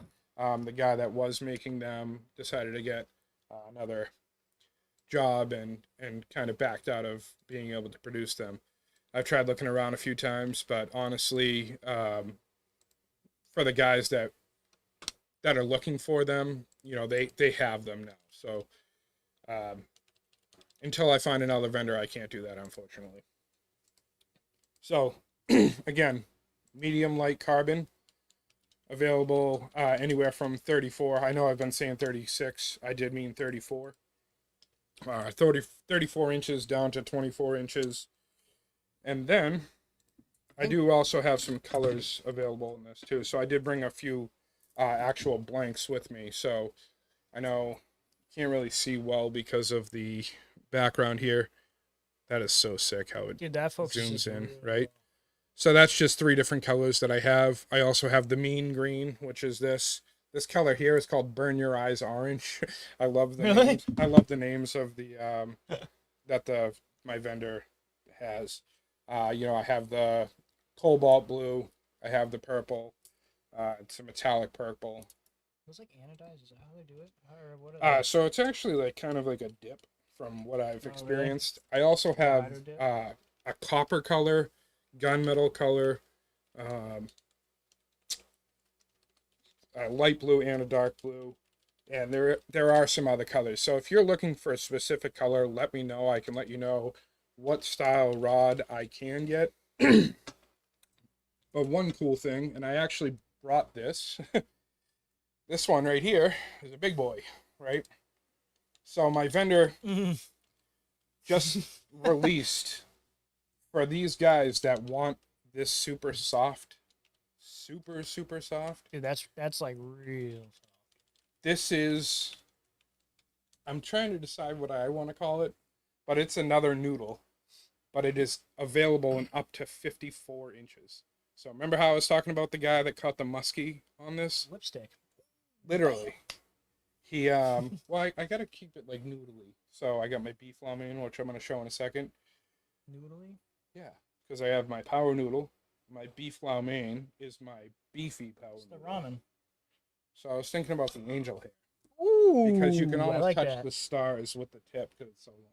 Angel hair. Ah, I like it. bingo. Love it. So this is my new angel hair blank. Only comes in black and white right now, but again, you guys can see here. Is it This white? is a, yeah, black and white. Ooh, white sick. This is for the people that want those longer. So anything down to 55, and I would say down to that 36-inch range. 54 down to 36. I can convert this rod into. Obviously, your actions are going to be a little bit different. I'm trying to fight back a sneeze right now, so You I should just let apologize. it go, man. If I do, it's going to be. I want to hear it. It's going to be a gnarly one. I can like feel it. If it comes, just go. So, that's my angel hair. And then this is the big boy. This is the heavy duty one. This is the beef lo mein, right? So, trying to figure out which way because I know this is opposite from us. So my beef lo mein, this is the rod that we actually, the blank that we helped develop over a few years, a few seasons. Super stout backbone, not black bone. Jesus Christ. Super stout backbone. And then about the last 8 inches actually breaks, right? And when I say breaks, doesn't mean it actually breaks, but that super soft tip. This rod here we developed for Lakers or those predator style fish. So I know you were talking about like northerns. What about walleye? Would that be a good rod for walleye? So I actually, Just out of curiosity. they do make a blank specifically for walleye that I have used. It's, in my opinion, it's like a medium fast. And the thing about that is that that's the angel hair. What's nice about that is, you know, again, so this rod normally I tell people to start around 42 inches, especially if they're going to go with those predator style fish. Reason for that is because when I'm standing on the ice, whether I'm kneeling, sitting in a chair or on a bucket or whatever you happen to be sitting on, you know, if you're in your hut or you have a pop over hub and you're on your bench, you literally can take this rod when you hook up, and because you do have that tip that's going to be going down into the hole, you still have that availability to put this down and avoid the ice rub. Now we're talking. You're talking. I'm talking. Excuse my reach for the Yep. rod. It's fine. So, again, that super flexible tip is huge. This is my go-to when anyone tells me they're targeting Lakers and they specifically want a Laker rod. This is my first suggestion. Reason being is because it does have that forgiveness. You can still rip a lipless jig or a blade or anything of that nature. Again, this will go from a heavy down to a medium, depending on the length. The minimum I can do on this is 36 inches, just because of the tip obviously does not get any shorter. So the amount of distance that I have to build, your reel seat, is really limited down to that 36 inches.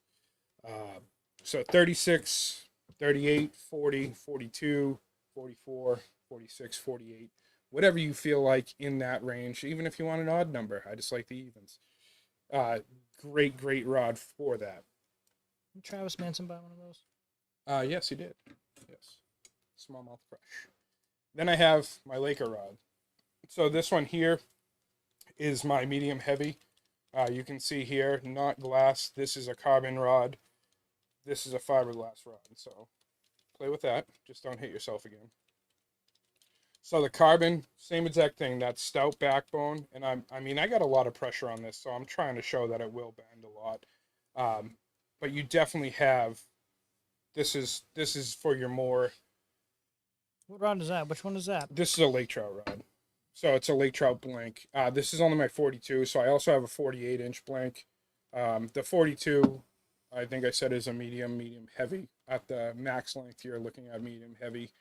And then from my 48s, I go from heavy down to medium heavy, depending on the length you're looking at. So I have multiple different lengths here. Can do casting or spinning. So a lot of these ones here that you guys are seeing, you can see that I actually have the bands on this reel here. So this doesn't have a reel seat on it. I do have some picky people like Drew that actually want the reel seat on it. So I don't shy away from it. I am clear when I let people know, because of the size of the arbor I have to make to attach the reel seat, it's not going to break on you. It's just, I don't like it. I feel like it flexes a little bit differently. And I like having a little bit more sensitivity being directly attached to the blank versus having to work all the way through that arbor.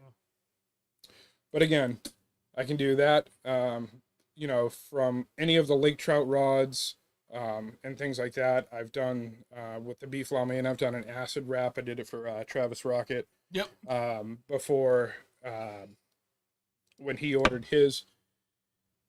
It's definitely all about preference. I also do make jaw jacker rods, which I did not bring in, or actually I didn't even bring it with me. That's how the company originally got started, guys. My previous partner and I got into making ice rods for jaw jackers. So I know we talked about tip ups. I didn't bring my jaw jacker because it would just be too big for our area here. For anyone that wants to see more of this stuff, either go right onto my website. I have jaw jackers and jigging bases coming in. Hopefully I will have those. I do. Nice. For anyone that doesn't know, they did go up in price. That's not me. That's everything, literally everything everywhere. It was brutal. I went to, so I'm a wholesale distributor for jaw jacker. And I reached out to my main guy and he's like, oh, hey, I don't know if you saw the price increase, but your price went up too. And I almost shit. So it did go up a lot, but I will tell you a 95% hookup rate, you can't beat that. So yeah. So the jaw jacker rods that I have are a fiberglass rod, 36-inch is where I make them. They fit perfectly in it. You can leave them all day. You can put them on the jigging base and jig with them. Again, that works. Don't let the medium light factor fool you. I had 3 years ago or 2 seasons ago, we had one of our buddies pull in an 18.8 Laker off Sebago. So it took him an hour and 20 minutes. I was actually up in Messina, New York, doing a trade show, and we watched him for about an hour. Was that Justin? No, that was Dustin. Dustin. Yeah. Yep, Dustin was out on Sebago with a bunch of other people. So definitely an awesome rod. I jig with mine occasionally too, just because I can. So again, I know I brought the handles last time. I didn't this time. So cork, foam, cork with win. There's actually a lot of different grips I can get now. So I'm going to start looking at some of that. But anything you guys have for questions on ice rods, lengths, things of that nature, a lot of the times when you get into, the noodle,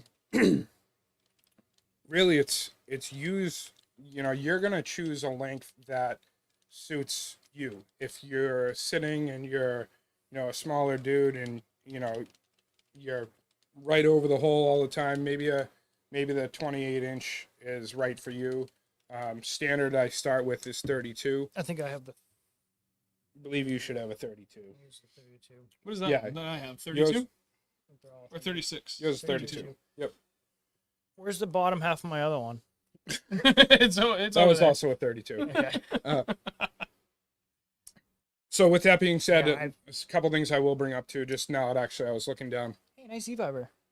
So I use oversized wire guides, as you can see there.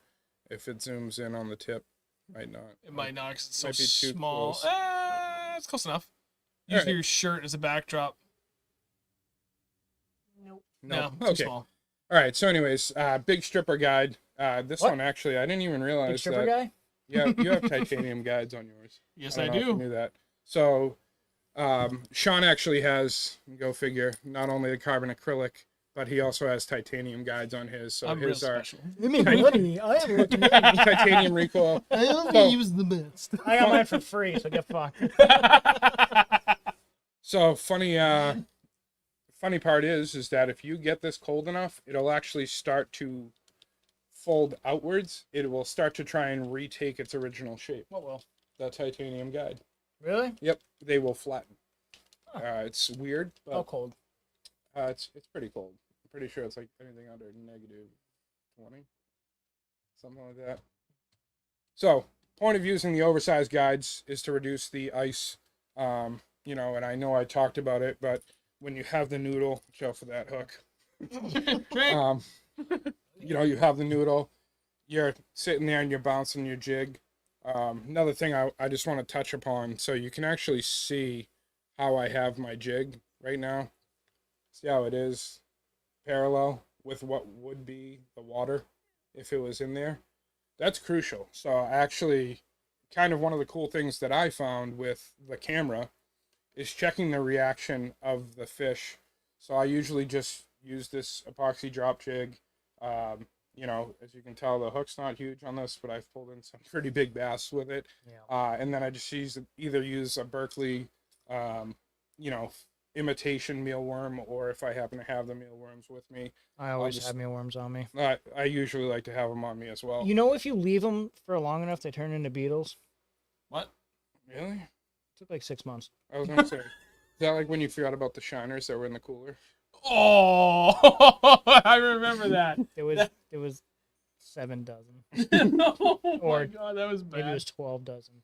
That was disgusting. That was a gross video even to watch. But Whoops. the difference of having this parallel versus, say you hook up to a fish or you've been jigging it for a while and the bait itself actually starts to stand up and your mealworm's hanging down, the fish do react differently to that. So just like key little things that I've started to learn, again, you can literally just grab it and pull it and straighten it back out. Again, the free fall's nice. The inline, I prefer it myself. Yeah, the inline. Well, it also depends on what Skirt. like if I'm gonna go for. Yep. I don't know. I'm kind of Hook the mic. torn whether I want baitcaster or spinning reel for my beef lo mein. Well, what are the pros and cons of having what each are the- one? Yeah, I want to know that. I'm asking that question. All right. So honestly, if I'm being 100% honest, which I just said honestly, Probably spinning reel. I prefer spinning. I think spinning would be better anyway. When I say that, I don't want to say that I'm a snob, but I am when it comes to my actual spinning reels, and you're fighting these types of predator style fish where they're going to be, rip and drag and things of that nature. I want a reel with smooth drag. Yeah, true. Yeah, that makes I'm I'm not saying that you don't get that with a bait caster. It's just my personal preference. No, you're just like watching it. When are you gonna pull drag? Oh, there it goes. Right. Okay. Yeah, and it's definitely it's personal preference. I would not steer someone one way or another personally. If they asked my opinion, that's exactly what I would say. When I look at I mean, I'm gonna want at least 100 yards of line on that thing. right. So, spinning would probably be a lot better. What the fuck are you doing? He said, "Put my pinky up." He's a snob. So, you know, I hate that I face. definitely like. That's a point. The whole point. Sorry, we're Sorry, derailing go ahead. you. No, listen, I'm enjoying it. I'm gonna look for one of if I'm going for Lakers. Right. I'm gonna use Sebago as my base point because there's multiple large fish up there. There's so many Lakers there. It's actually a kill lake. So Does it? Oh yeah, there's yeah. a shitload of So lakers. anything under 24 inches, you They can keep- put back. Oh, Over, you're supposed to not put back in the water. That's how many. dude, I want to do that. Oh my god, we need to. Let's go. What? Sebago. It's not closed up. No, I know, but when it is, let's I- go. And I want to get a smoker. Smoke some Lakers. We could do it, and then go to our buddy, Mr. Joshua there. I Yeah, was gonna say, who Striker. the hell was it that said yeah, we could. who lived? Call him up. Someone lived on Sebago. I think last time we were talking about it. Oh, I think I've got like 3 or 4 subscribers that live on Sebago. We could go up Yeah. to. We could get Todd to come with us. Yeah. 'Cause he's been there a bunch. Yep. So I love. I actually have a client that bought 9 ice rods. He is one of like my. I'll say that he's a sponsor of supporting, and he just bought actually 9 ice rods. He's going to.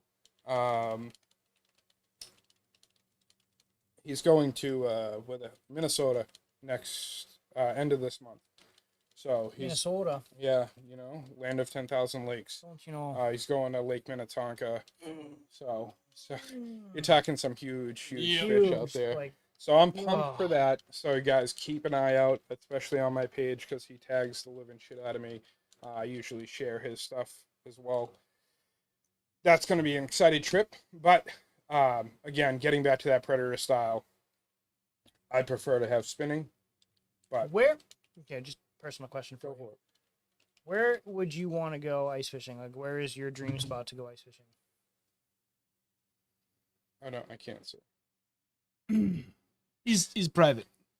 No, so a lot of my Can't.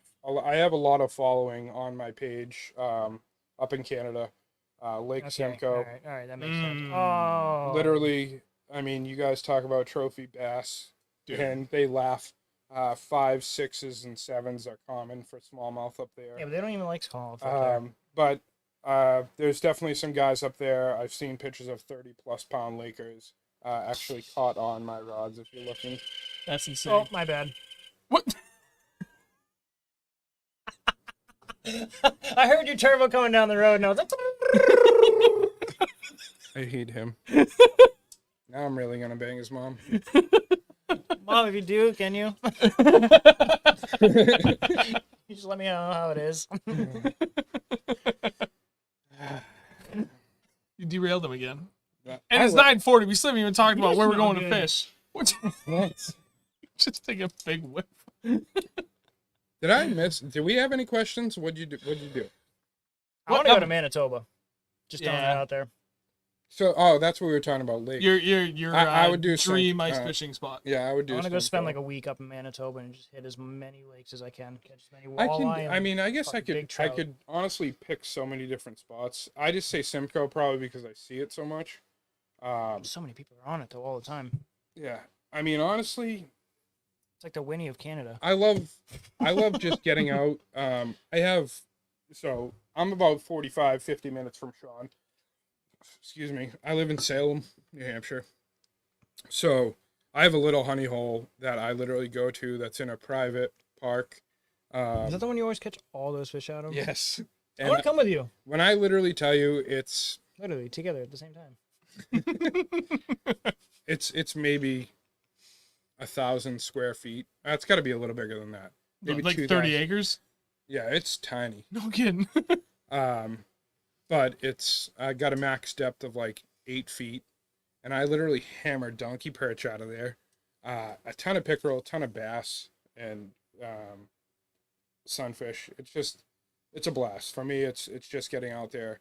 You know, if I'm gonna plan a trip like we tried to last year, you know, getting out for a full day and not knowing the water sometimes can really be a downer, especially if you're not knowing where to fish. So, Right. Truth.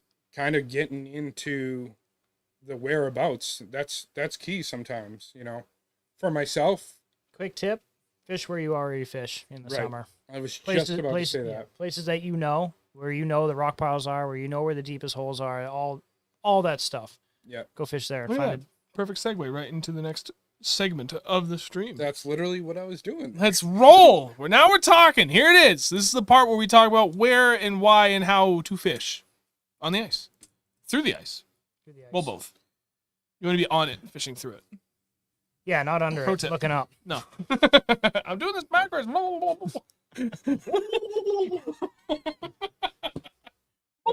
Someone else Turkey. talk for a minute. I need a drink. Yes, All right, keep Andrew. So talking. when you go out there and you're targeting bass, what areas are you looking for? You just touched upon it again, but elaborate. I like to know the max depth of the place, and I like to work literally from shore out to that deepest spot. Like if I can find an area where it is 3 feet to 40, 50, 60 feet within a span of like a couple hundred yards, I want to work that from the shore. Like you're allowed in New Hampshire on regular lakes that you can ice fish, not trout lakes because you can't. Lake trout lakes you can, but you're Lake only trout- allowed 2 tip ups. And Or- single hook points only, no trebles. Yeah, no troubles. If memory Um, serves correct. 2. You're only allowed 2 hooks on really. So you Right. can have a jig rod and 1 tip up, 2 tip ups, or 2 jig rods. Right. Jaw jacker. Or a jaw Jig jack, rod. or a jaw jacker and a jig rod, or a jaw jacker and a tip up. You get the point. Set up between two jaw jackers sitting like, Yeah. which one of you bastards is going off? Like a freaking Labrador. I use those bells too, but I work- man, sometimes when people are walking with them, you're like, Yeah. Yeah. You hear Travis coming up behind you.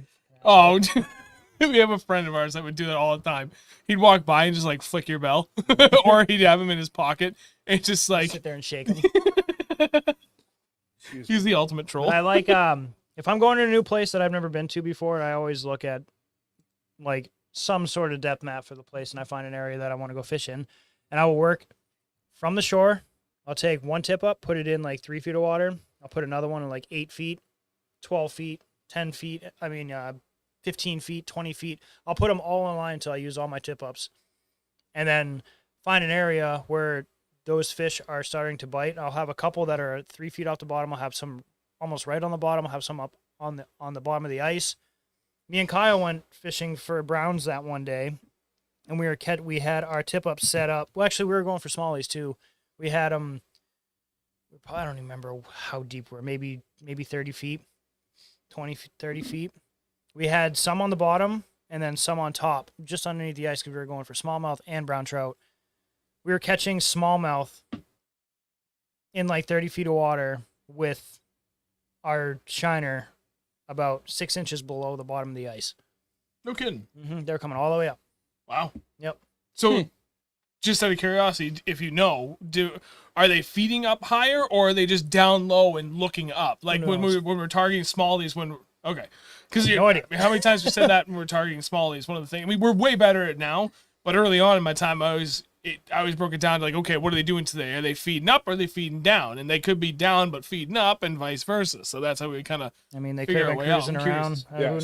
So I know, like I don't know. Lakers in particular, they will go far. They will come very high up for your bait. They'll come right to the ice Yeah, I've seen from 100 people- feet down. Yeah. Yeah. Anyone that wants to see some pretty cool in-depth video on watching fish react, there's a guy, Seabass Outdoors. He actually is. Yeah, I've he makes seen some him. great Yeah. ice videos.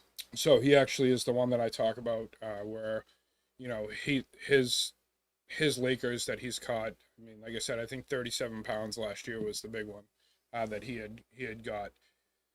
But absolute incredible angler when it comes to knowing the ice, knowing where to go, and watching them. He spends numerous nights overnight. He'll go live and stuff. Some pretty cool shit to I'm look doing that at. this year. I'm going out overnight. Really? Possibly. Why would he be private? I don't know. That's weird. Well, I can't show you guys anything. Well, I can go out. You can go on my page and look at the actual. You can see the big Laker that he caught last year and show them. But yeah, definitely. Again, he lives on the ice because they don't have the summer or that chance to keep the open water up there in Canada. So definitely some huge. No, not that one. You'll know because it's like the biggest fish on the page, right there. Oh my! That's Josh. Let me see. Grr. So Josh actually show them. Okay. That's actually on one of the lake trout rods there. I believe that was a 24-pound, and he was ripping a 1 ounce lipless. So definitely some serious That's fish insane. there. Do, do, do, do, do, You probably do, get into it. Nope. Hey, look, it's me. It's me, Jessica. Cam, yes, What do you say? true. But I mean, if I we wasn't doing have right by it. Figured 5 people out, that's 30 traps. Yeah. Have 30 Well, baits remember up how many top, they're going to traps feed we up. had out? It's like a mini school of fucking bait fish. Must be nice. What day was that? Wicked Custom. I literally just got that notification from you. Really? Yeah, that you posted almost 2 hours ago. Nice. What is he talking about? We need to stop playing hockey. What does that mean? I don't know. Rocket League. Just work stuff, man. Yeah. Work stuff. Fuck work. Keep talking. 'Cause I got to find this thing. Jason wants to know. Do tell. I am in Pelham. He wants to know where your honey hole is. Oh, no. No way. Not happening. It's literally, it's not even big enough for 2 people to be able to space out and not have to talk louder than we are to hear each other. Yeah. Okay. Here's a question for you, Andrew. Because I know last year you did quite a bit of jumping around between what you were targeting. Like I know when you and I went out a lot, almost primarily targeting largemouth or smallmouth, but bass in general. I would usually go out for bass, yeah. Yeah. But then there was a couple of trips we went out and targeted panfish, specifically crappie and perch. Mm-hmm. So what is the difference in your approach if you're going out specifically targeting bass versus targeting panfish versus targeting trout? Because you did all 3 things fairly evenly last winter. Yeah, I kind of wanted to. Last year was kind of like my feeler for this year of what I wanted to go out and do. And I'm pretty much, unless I go out with you, I'm pretty much done fishing for bass through the ice. It's not fair. It's just too easy, and I want a challenge. It's not as fun. And I don't want to eat them either. Right. Crappie. I'll eat Like it's crap out fun of those catching a things. big bass, and it's cool seeing a giant bass come up through that hole, but I don't enjoy it as I used to. Yeah. I want to catch either big trout or I want to catch something I'm going to eat. And so going for crappie, going for panfish and stuff, I mean, and then going for bass, I go about completely different. Bass, I'll do a whole day. I'll spend an entire day. We'll go out. I mean, you've done it with us. We've gone out before sun comes up Oh, yeah. and we stay out till sun goes down. Hold on. I found it. So that's actually a video. Oh, that's a big one. Is that the same one? That's a 37-pound Laker. Jesus Christ. Caught on one of my rods. Holy shit. Right? See, that's what I want to catch. Like Simcoe. I know. But so I kind of go about ice fishing forward. Anyone that catches an 8, period, I'd be pissed at. Cam says his buddy caught an 8 through the ice the other day. Yeah, that's easy. You're not doing anything. You're waiting for that fish to come to you. You're not hunting it. True. That's where I'm at with bass fishing through the ice now. You're just waiting for the fish to come to you, and you're just putting a hook in its face and in its stomach really, and you're just pulling it through a hole. They eat anything. They eat everything. So I think, I just think of how you know, again, sometimes with the underwater camera versus, you know, just a flasher or, you know, some type of unit that's going to show you that graph. I've seen the bass come up, and it's kind of funny how, to me, you know, if I was using, like, say, my Lowrance unit or my Helix, and I got it on, you know, doing the ice, you're just seeing the line. And yeah, you can tell the thickness sometimes, but say you have a school of fired up perch or sunfish or things like that, all of a sudden when you're I love you, Tom. into them Sorry. and you see a bass come through and not necessarily blow them up, but that's one thing that I've loved watching. That's honestly why I want to get some video out there, because the way the fish are reacting underneath the ice versus what you see is pretty neat. Yeah. Oh yeah. Yeah. He says. Yep. I was reading comment, but I was just agreeing with you because I was listening. Kinda. But anyway. The where was I at with this thought process in my brain? Yeah, I was pissed because they thought it was so cool, but it was like you caught it on a tip up with a shiner. My Not bait. that cool. I mean, yeah, an eight. Eight catching an 8 seriously. pound bass is pretty freaking cool. But Do you know that the it's human not. head weighs 8 pounds? That's a Jerry Maguire quote. Remember that movie back in the day? Show me the money. Show me the money. But when I'm going for like panfish, I'll usually target a specific body of water that I know is clean enough that I feel comfortable eating out of, Yeah. and that I know that the have, quality of the fish is there. like, Like public water supply, public sewage versus a bunch of like leach fields all around the ponds. right. Yeah. If it's in a neighborhood, I mean that little pond that we went to last year a bunch of times, that is literally in the middle of a neighborhood, Right. but it's a swamp, so it's filtered really well through the plants. Yeah. So it's clean water. For panfish, for crappie, bluegill, and like perch, I will go closer to the end of the day when sunset, especially if I'm going for crappie, because as soon as like the sun starts going down, they fire up. I literally just was talking to Sean about this at work today. Yeah. Because I literally brought got up the overnight trip we want to do for trip. walleye this Yeah. winter. If there's one time, if I can only get on the ice one friggin' time, like with you guys, not with my kids, I want it to be for walleye. I want to catch walleye in the worst way. I literally, Yeah. so, you know, they say like the smaller they are, the better. Well, I don't mean like tiny, but. But yeah, something like a smaller. 16 incher Yeah, or whatever. They say like 18 inches, 14 to 18 inches is the best. It's a big fucking fish. It's a big walleye. Well, It's a nice walleye. it's a nice walleye. Yeah. Around here. For around here, that's yeah. big. For around here. Oh my God, though. I've eaten so much walleye from when I went out to Minnesota those bunch of times for my old work. Yep. Oh my God. It's literally the best fish I've ever had. It's incredible. On that note, well, all right. So it's one last thing I want to cover. Before we get, Fuck my thoughts. sorry, go ahead. I was thinking of other things. No, I'm I sorry. forgot anyway. It's cool. We're talking, Mark, we're talking way up in Vermont. Yeah, like northern Vermont is what I've been told is the place to go. And I don't even know specific body of You can bodies also of water go, yet. like, I got to start asking people, calling some You favors. can go on the spots on the Connecticut River and get them there too. Yeah.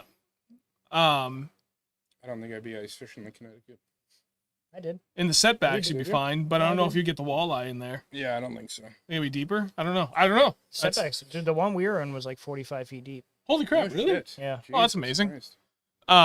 I'm sorry. I didn't mean to derail. What were No, you you're guys last talking about when I walked I don't in? remember. It's gone. Well, I know when I left, the question was like, how do you approach it differently when you're targeting bass versus panfish versus trout? Did you think you covered that adequately enough? Keep going then. I don't even remember what. That I was think the you question, though. So the now I'm last thing back you were at talking it. about was crappie. Crappie. Yes. So end of the day. Oh, Right we were before talking sunset. about filtering. Oh, that's what we were saying. Yes. Right before sunset. It's There all we are. good. Yeah, filtering. Dead stuff. Yeah. Well, then we were talking about how you know, there is specific times for specific fish. And Trout. There is. You know. Trout, I like definitely still be there super early Yes. or later in the Trout. day. Trout. You know, you want to be getting there and setting up using a headlamp. You know, prepping your holes. You want to do that with pike too. Yeah. So definitely that. And don't get me wrong, you can go out midday and still catch fish, depending on what you're looking for. Actually, Pickerel eat all friggin' day long. this Just is literally the setup I use for crappie right here. Thing works mint. This is the, I forget what brand it is. Euro tackle. The Euro Tackle Z Viber. I'm curious. With if I this have color, any I've got stuff bit more times on this color than I have any other color. Wait, don't show it. Are those the little? Dude, I have 2 left. No way. I have 2 left. Yes! What the fuck is Dude, that? don't even Don't show 'em. breathe on it. I got those from a guy I found on Instagram out in friggin' Poland that makes those. Dude, I had that thing on. How many fish did I catch before you ended up taking one for me? And then we like We just smoked them. laid all the fish in that That's pond. insane. Dude, that thing on a little tiny tungsten jig head, we were killing it. Literally every single drop was like, dink, oh, there's another one. Dink, there's Yep. another one. Dink, there's another one. And he hasn't made them again in a while. No It's shit. been bothering me. I keep Alec bothering used just like, it. get these back. Look how neat those things are, dude. That's pretty neat. Must be nice to be I up was near the watching the- I cleaner was parts. looking at the So floor of it, when 'cause I that's went gotta ice be like a fishing on the 3 or Connecticut 4. River, I think Yeah, I think was, so. I think it was still a It'll hold 'em. 3-hour ride, Oh yeah. Which is 2.5, 3-hour ride, I believe. What? Where me and Todd went ice fishing. We went pike fishing up there, and then we ended up catching with DJ. We ended up Yeah. catching like a metric fuck ton of perch, like big perch. I'd And say that, bluegill. yeah, because then DJ cooked up a bunch of beer battered fish for you, right? Yeah. So that's the very last thing I want to cover is about like Now eating. you have 3 I had another one in there. Oh yeah. already rigged. That setup right there is Dude, that- lethal. It was crappie. insane. It's got to be that's a 3-pour bait, 100%. Oh, sick. Remove. Like look at you, look at the coloring in it. That's what I'm saying. Wow. I You don't know. could show them. They're literally Yeah, no you're one never is gonna- you're literally never never gonna going to be able to find get them. It's a 1.8-inch swim bait. So I know the focus. My fucking hand is goddamn. It's amazing. Those things, I can't believe I had another one of those. those in there. things slay. It's literally just a little paddle tail. They make a whole bunch of little ones like that. They're just Yeah. not like that though. So I use Jesus. the B Vibe, the Y Fry. Were you trying Yes. to catch a fucking 5-pound I smallmouth know on what you're this? thinking about. You that. know, I know know fucking exactly. what I'm thinking. I Where do you know think exactly. I'm thinking? What do you think? What technique I'm thinking with that? I know exactly what you're thinking. Where have we just been? Right. Not there. And that Don't tell me I color can't find something. If that it's on the color- internet, I'll find it. is what TJ keeps saying is like anything you get in that color is it. TJ's pond. Yep. He owns that lake. Yeah, he does. Although we owned him a couple times this year. Is this You're right. is this what it's saying? That's how many people are currently watching. Correct, sir. Okay, I'm just making sure. Making sure. So we still got monies coming. We do. Money's coming. For those that are still watching, by the way, thank you very much. We greatly appreciate it. I know it's a long stream. We're covering a lot. We're trying to unpack a lot into essentially what is now likely going to be about a 2-hour and 15-minute window. We're coming up on 2 hours straight now. We still gotta do your odds. Right. We still gotta do that. But I'm glad that we have covered everything. Oh, we got. We're even gonna cover cooking fish too. So it's been great. So Oh, yes. hang tight. We're getting really close to that point where we're giving away the $100 towards the end. So don't worry about it. It's gonna happen. Damn So it. again, hang There tight. you For those that haven't dropped the like on the stream yet, if you could do that too, please, by the way, that'd be hugely appreciative. Yeah, I like the damn thing. Jeez, come on. The hell is So this? you've covered bass, you've covered panfish, you covered trout. Kind of trout. Kind of, yeah. Trout are finicky little bitches. Yeah, they can be. What's new? So I will say that again with trout. If you're not talking Lakers, If I'm going ice fishing anymore, I'm just gonna get this out of the way. If I'm going ice fishing, I'm going for trout, and I'm going for something that I can eat. That is because I just love eating fish through the eye. It's just so goddamn good. Oh yeah. Oh god, just a big crappie fillet yeah, with we some just- garlic, we just butter, need to- salt, yeah. pepper. I Oh, want Are- fish tacos. Are we going right into food now? Or we just I skip am over the rest of like? starving. Did we cover? So trout. Let's just Go go for with trout. trout. Let's go with right? trout. And You then can the cover other trout. thing is like, aside from obviously live bait, like what are your go-tos for other lures and or techniques for Okay. it. But first, you covered bass, covered panfish. Now, kind of dive into trout. Then let's spend 5 minutes going through your preferred lures and the whole 9 yards. I'm not gonna get into the whole lure with trout thing because I was those just those about to dudes say. are like freaking. They're 100 times worse than bass fishermen. I They definitely will kill say you. They will beat the fuck out of you. there are things that I do when it comes to ice fishing that I could be fishing next to someone with the same exact lure, but how I prep my holes and things like that will make a difference. Yep. Trout is 10 times harder than fishing for bass. But I will be honest, if you just want to bait, get a little paddle tail. Get something that you can visibly see. I have done just vertical jigging with standing over the hole, using my noodle with literally a tungsten jig, just like, not this, a little bit less, no jewel, no epoxy drop. This is a glow in the dark one. But literally just sitting there and bouncing it, and all of a sudden it's just like, it comes to a hole and they friggin' nail it. I've seen this firsthand. I've I gone actually trout think fishing through the ice one time in my life, Yep. and it was with Will. Yep. And he explained it to me, and he's like literally waves me over as he's talking to me about it, and he's like, look down, and he's just sitting there doing that, and all of a sudden you see a flash and a flash, and then his bait just disappears, and you're Yeah. I'm like, holy crap, it's Yeah. wild. And, I will say that when it comes to trout fishing, there's enough resources out there that you can start to develop your own thoughts on how you want to break down a lake. The reason why I suggested Navionics earlier, not only is from a costing standpoint, but it also allows you to create your depth charts by certain depths, so you can actually color code it. That way you can literally basically next anything that's not that color. I do it for Lakers. That was the same exact thing. I was shown that by Will. Again, my previous partner with the business, and those types of things. And I've just started to do the same thing. I did a lot of work myself because you're looking for a more finicky fish. If you want to just go out there and, hammer fish, just go to where you normally catch the fish. Later, Jerry. Bye, Jerry.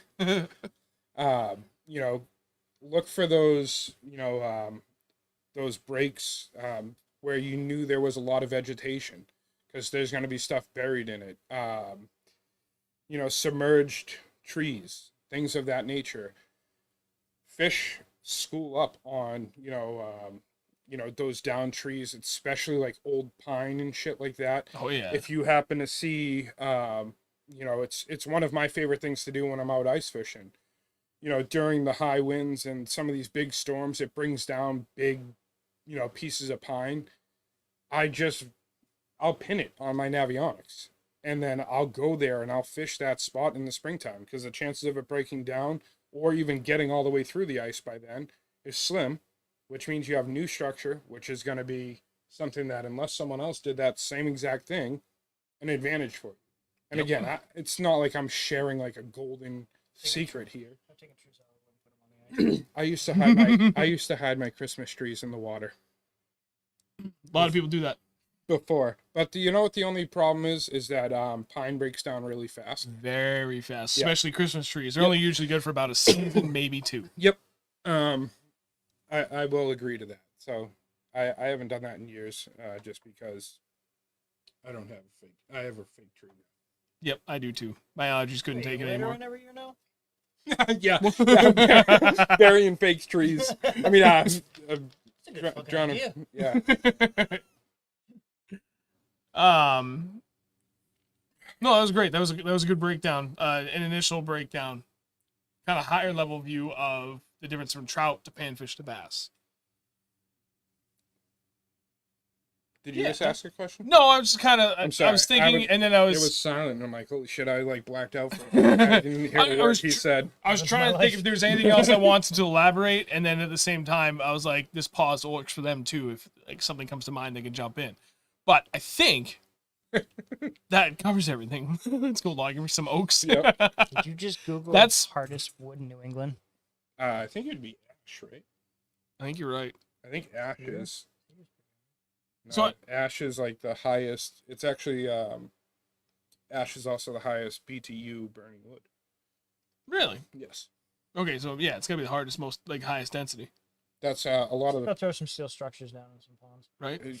That would take like 4 years before the algae would I, grow think- on it. I forget. I read a huge article about that because down south, where they're having these ponds that are heating up so much, they're trying to build those.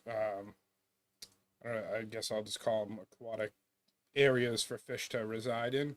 They were talking about how they've been doing PVC, but they actually created an algae that they can spray on it that dries, No and kidding. when they put it in the water, it creates and starts the process. Like way faster. Yeah, Right. it was No it was kidding. neat. Anything cool like that, that shit gets my interest all the time. Yeah. I love reading stuff. Figure out like what that is. Huh? Figure out what that is. Right. Spray So- on algae, boogers. All right, we're coming up on doing this the final giveaway here for the $100 towards Weekend Custom Rods. But Alec made a really good question there for you, Andrew, and I already know the answer to this. But bit off topic now. But Andrew, do you put any bait on your Z Vibra hook? What was We're just holding hands. No, yeah, I do. I put I usually put mealworms. Yeah, On I your knew Z it. Viber. I knew On the the answer. Viber. You gotta put meal. You gotta do it. Works mint. Catch more fish that way. All right, Yeah. so final question, and we can cover this one kind of fast. Work. What are you guys talking about? Especially for here. Ooh, that hurts. Ooh, We're not that at work hurts. right now, So technically. yeah, but when the CEO of your company is not pinging you, but pinging the email train that you're on, you gotta kind of pay attention. Woof, huh? Yeah, that's a big wolf. What the hell? I went to go read it. And All right, forget it. So last thing I want to cover, we're talking everything ice fishing. Most people, well, it's much more common in ice fishing for people to keep their fish and eat them. I've never kept the fish before in my entire life until I started ice fishing. I kept one. And it was because I doubled up, and I was so upset. I had a big female. Oh, really? Yeah, on New Year, December 28th, 3 years ago. Bummer. She was a PB. She was 4.08 pounds. My buddy Dustin, same kid I was talking about earlier with the big laker, doubled up. We helped him fight it. I came back. I had put her on the ice, just in panic mode. And by the time I got back, she was. Already like. I tried putting her back in. She was kicking, and I was trying to dunk her. Everything. I could not get her back, so I cut her and bled her out. Yeah. Took her Eh. home. It happens. I retract my previous statement. I've kept a couple of trout that I gave to him. And they were deliciously tasty food, I have been told. Big old females. Yeah. So, wait, they weren't even that big. They were what, 3.5 That's pounders? big. That's for a trout. That's big. Okay. They were rainbows. I'm really good at catching rainbow trout when I'm not even targeting them. I don't understand. Yeah, well, can you do it on a shaky head? That was amazing. Anything more than freaking 18 inches is a big freaking trout in New England. The one I caught, Yeah. we didn't even want to bring it into the boat. That thing was fucking huge. Yeah. That was a beautiful rainbow. Yeah, smoked trout is. Smoked trout. Oh, man. Yeah. So, all right, that's the thing I want to ask both of you, but I want to go first because this is the only thing I can contribute to. So, when it comes to cooking fish, what are your favorite fish and what are your favorite ways to prepare said fish? For me, given my limited experience so far with ice fishing, this past winter, which was actually, well, now we're in 2022, but it was 2021, in end of January and a little bit of February. There was only 6 weeks this past off season that I didn't have the boat in open water. And the goal this year is I'm not putting my boat away. I'm still going to ice fish like on Friday afternoons and Saturdays, and I may take a Sunday to go somewhere, but otherwise the boat is staying out all winter. So last year was the first time where, like, I always heard people said yellow perch is delicious and crappie, like things like rock bass and even sunfish too, but it's particularly yellowfish and black crappie I've always heard were like some of the best abundant freshwater fish you can get.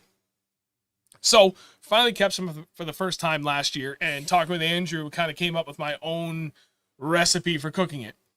maybe not a ripping hot cast iron, but pretty hot cast iron, a healthy serving of butter, pan fry the fish in the butter, and then I season it with a little bit of salt, pepper, garlic powder, and smoked You use paprika. straight garlic. You use real garlic. Well, if I have it, but the garlic powder has been good enough, especially as God, long yeah. as you do it Cuss. right before you flip it and Cuss finish it in the chowder. butter. I'm just reading the chat now. I'm getting hungry. I'm gonna swallow my gum in a second. I'm hungry now. But that, like, it was such a stupid, simple, easy way for me to cook So it. easy. And then I threw that in, like we did fish tacos almost every time we made it. Just made our own coleslaw, just whatever, like the Dole coleslaw stuff. Mix it in, sugar, mayo, whatever, the whole 9 yards. But a couple of just like thin slices of red onion, and then a chipotle aioli to go with We it should too. do a catch and cook. We can do that. That'd be pretty easy. I have 2 different size cast iron pans, but I got like a small one that's not. That would be literally perfect I have 3 of them to in my put over truck. like that little heater you have. Then you got that. So like we could very easily do that. We should do that. Anyway, that's again. I have very limited experience of this, right? That's why these 2 guys are really driving the show, and I'm just kind of here to interject my experience here and there. But for something really, really simple, I mean, it cooks up super fast. I'm not deep frying it as good as that would be, as delicious it would be. It's a super quick and easy way to enjoy a very delicious fish. So Yeah, but you can fry in not a lot of oil. You only need that little bit. that's true. You know what I mean? Yep. I don't try to drown them unless I'm freaking deep frying them. Yeah. I mean, even when I'm deep frying them, I only put it so it's only about halfway You're up. like, you're cooking. So, yeah. just enough to get up over the halfway point. So when I flip it, it's not either wasting oil or drowning it. Right. Yeah. So And then it just gets kind of mushy and nasty if you have too much oil in there.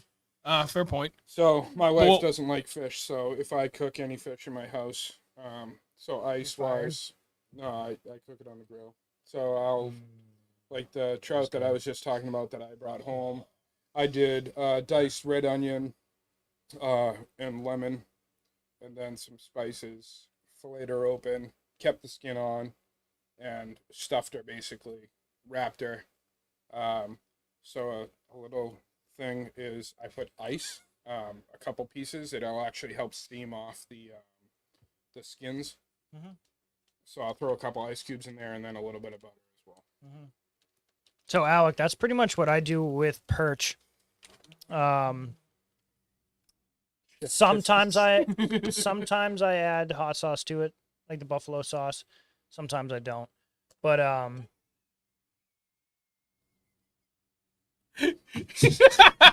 I love the fact that emoji is there. He said, welcome. That's an episode I'd watch. Just saying about the catch and cook. You say you don't watch the others? And then Andrew's face. the I do I need the seasoned breadcrumbs, like just the original seasoned breadcrumbs. yeah, traditional I style add- or whatever. I was gonna say I I believe add they're a little called salt and Italian pepper. style. Yeah. And I put lemon on the fish sometimes before I bread it. So a little bit of lemon. But you got to be careful with the amount of lemon you put on the fish because it will start cooking it before it Really? hits the pan. Yeah, No it's kidding. All the acidity starts Oh, cooking. You leave. That's how tatar is made, is lime juice. no kidding. Or lemon juice. All right, Mhm. neat. See, I'm learning things here too. Yep. Ouch. So, but yeah, I do that too. I think a always catch add and lemon. cook- I always add a little bit of lemon to fish. Every time. I've been saying like I've been saying to him for weeks, like just getting out and doing something like short like that, going live, because there's a million ways to cook them, and honestly, the catch and cook. I'm gonna try personally. I'm gonna find a place this year. I'll probably go to Sunapee and do some rock bass because Dude. Travis said rock bass are comparable. Same with Dennis. Dennis went and Oh, got a was it bunch. Dennis? Yeah, it was Yeah. Dennis. I He thought said it they was were Travis. delicious. Travis, so we had a smallmouth die on us 2 years ago now. What do you mean, Dionysus? He ripped the freaking throat out of it. Well, it was dying anyway. It was got hooked. There was, and he I don't think it was. it was close enough. His question, he's like, "Do you guys care?" And it was a pond that is like super overpopulated, like Millions of wicked smallmouth bad. in this place. And we're like, "No, we don't care." And he's holding the fish. He's like, "You sure you don't care?" We're like, "No, we really don't care. You really want it?" He And went he up just, to your camera. He went up to your camera. oh yeah, he just like rips the throat out. He's like, "Yeah, I'm taking it home." He's like, it was amazing. Oh my Fuck God. you, dude. He did. He said it was one of the best freshwater fish he's ever had. And he was like, Smalley. it was like a Yeah. 1.5 pound smallmouth. Dude, again, Hey, Guggen. I'm fine with people taking the small one on these overpopulated things. It's these people that are taking the fucking giants that kill me. Put the Giants I'll- back. Save the small Put ones. the Giants back. Seriously. Let's go, What is it? Brandon. Hashtag don't eat bass. Yeah. Hashtag do whatever the hell you want. You're catching them. Honestly, nobody gives a fuck what we think. Yeah, true. I don't know. I think we got a pretty good impact. All right, so we're losing people. We got 10, 15. So the goal was to end this by 10, but we're pretty close. Oh, side note, for those of you who are still here in the chat, obviously one, thank you very much. Two, Owen Outdoors is in the chat. He's another big YouTube channel that's based out of here in New Hampshire. Who? But he does everything. He's a multi-species angler too. Owen Outdoors. Who? So if you guys are looking for more New Hampshire related content, he does a ton of stuff on Winnie in that area. Follow him. Subscribe. Do it. Do it now. I asked you nicely. If No, you we're not follow asking. me, We're I'll telling you follow go follow him. Follow for a follow. Start Make using sure my y'all rods. follow me first.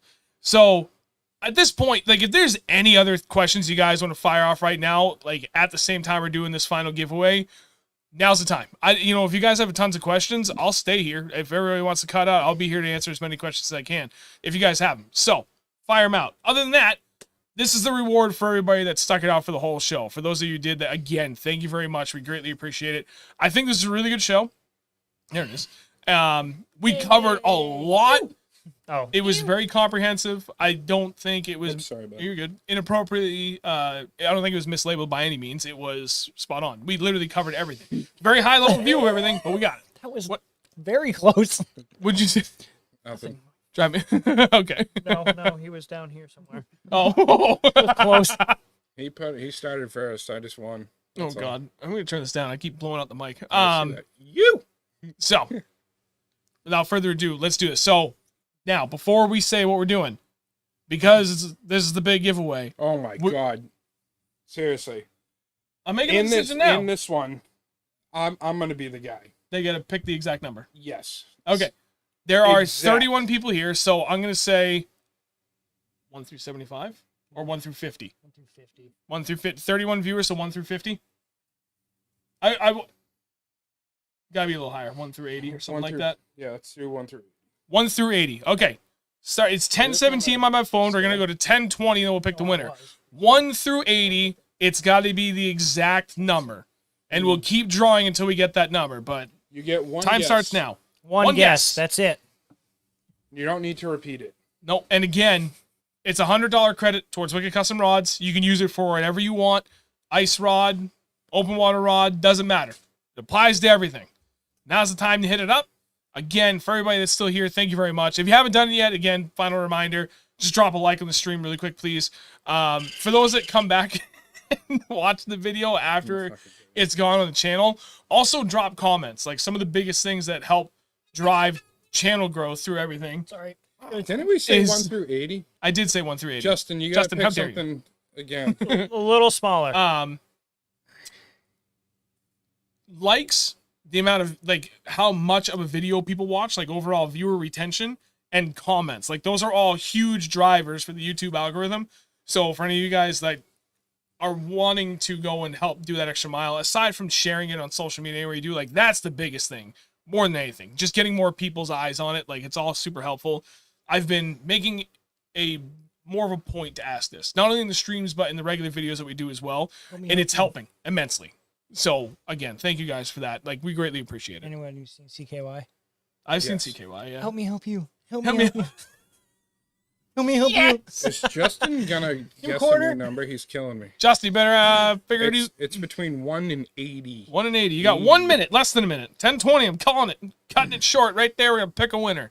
It's gonna be great. Well, we're not gonna pick a winner. We're gonna do a random jump number Whatever. to generate. We're There gonna you go, pick a winner. buddy. There Good it job. is. Proud of you. Did you look through the other numbers? Make sure nobody else picked 34. Random number generator. 69. Pick 69. It's hilarious. Have you seen that movie Goon Yes. Yeah. with Jay Bruchel? Oh Yeah. my god. What's on your dick, Doug? 69. It's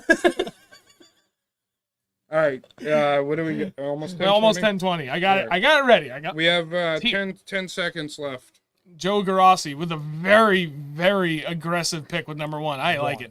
I do too. He's like, fuck these guys. And Wait, you got actual second Yeah, countdown? shit, yeah. 10:20. It's close. Told Joe Garassi. I told Garassi. you. Last one with number 1. Watch me 69 again. All right. Did someone really pick 69 or no? Yeah. Well, no, this time I don't know. Wait, did Alec pick, Oh, pick Jesus. again? Jeff just got in. All right. Okay, we'll allow it, Jeff. All right, you're the last one. I That's appreciate it. it because Jeff's a long time. Yeah, well, He's wow. good- he's good dude. I was just saying his was lagging. What was that? Wobble wee wah? Is that what you said? Wee bit of wobble Wow, wow, wobble. we will. All right. This is really hard to focus. Come on, camera, figure it in. Back it up. Usually high by now. Forget it. You just have to. Anyway, it says 61380. Bink. Bing bong. 43. Bing bong. Wow, It we was, had 41.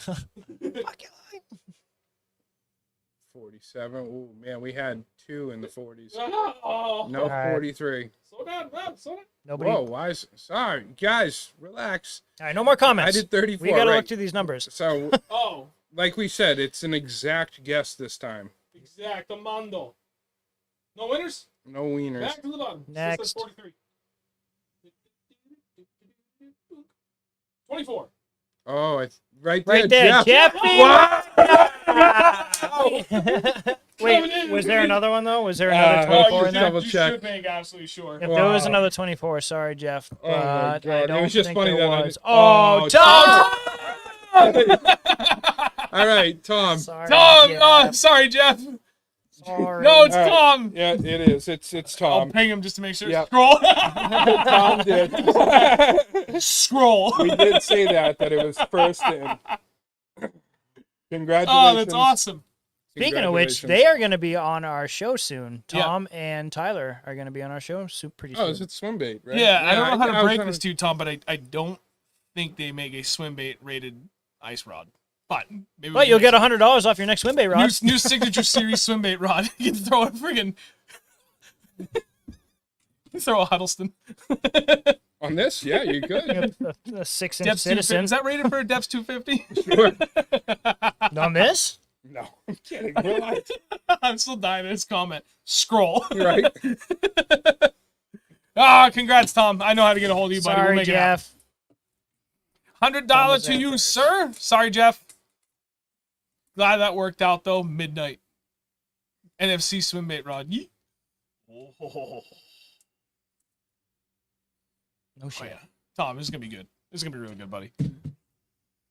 I can't stand up. That's how excited I am. I want to go ahead.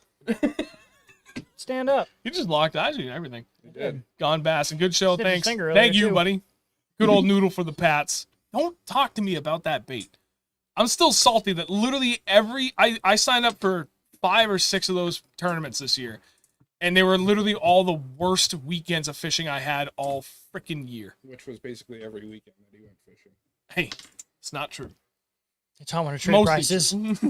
It's a pretty dope ass hat. It is a very nice hat. It is.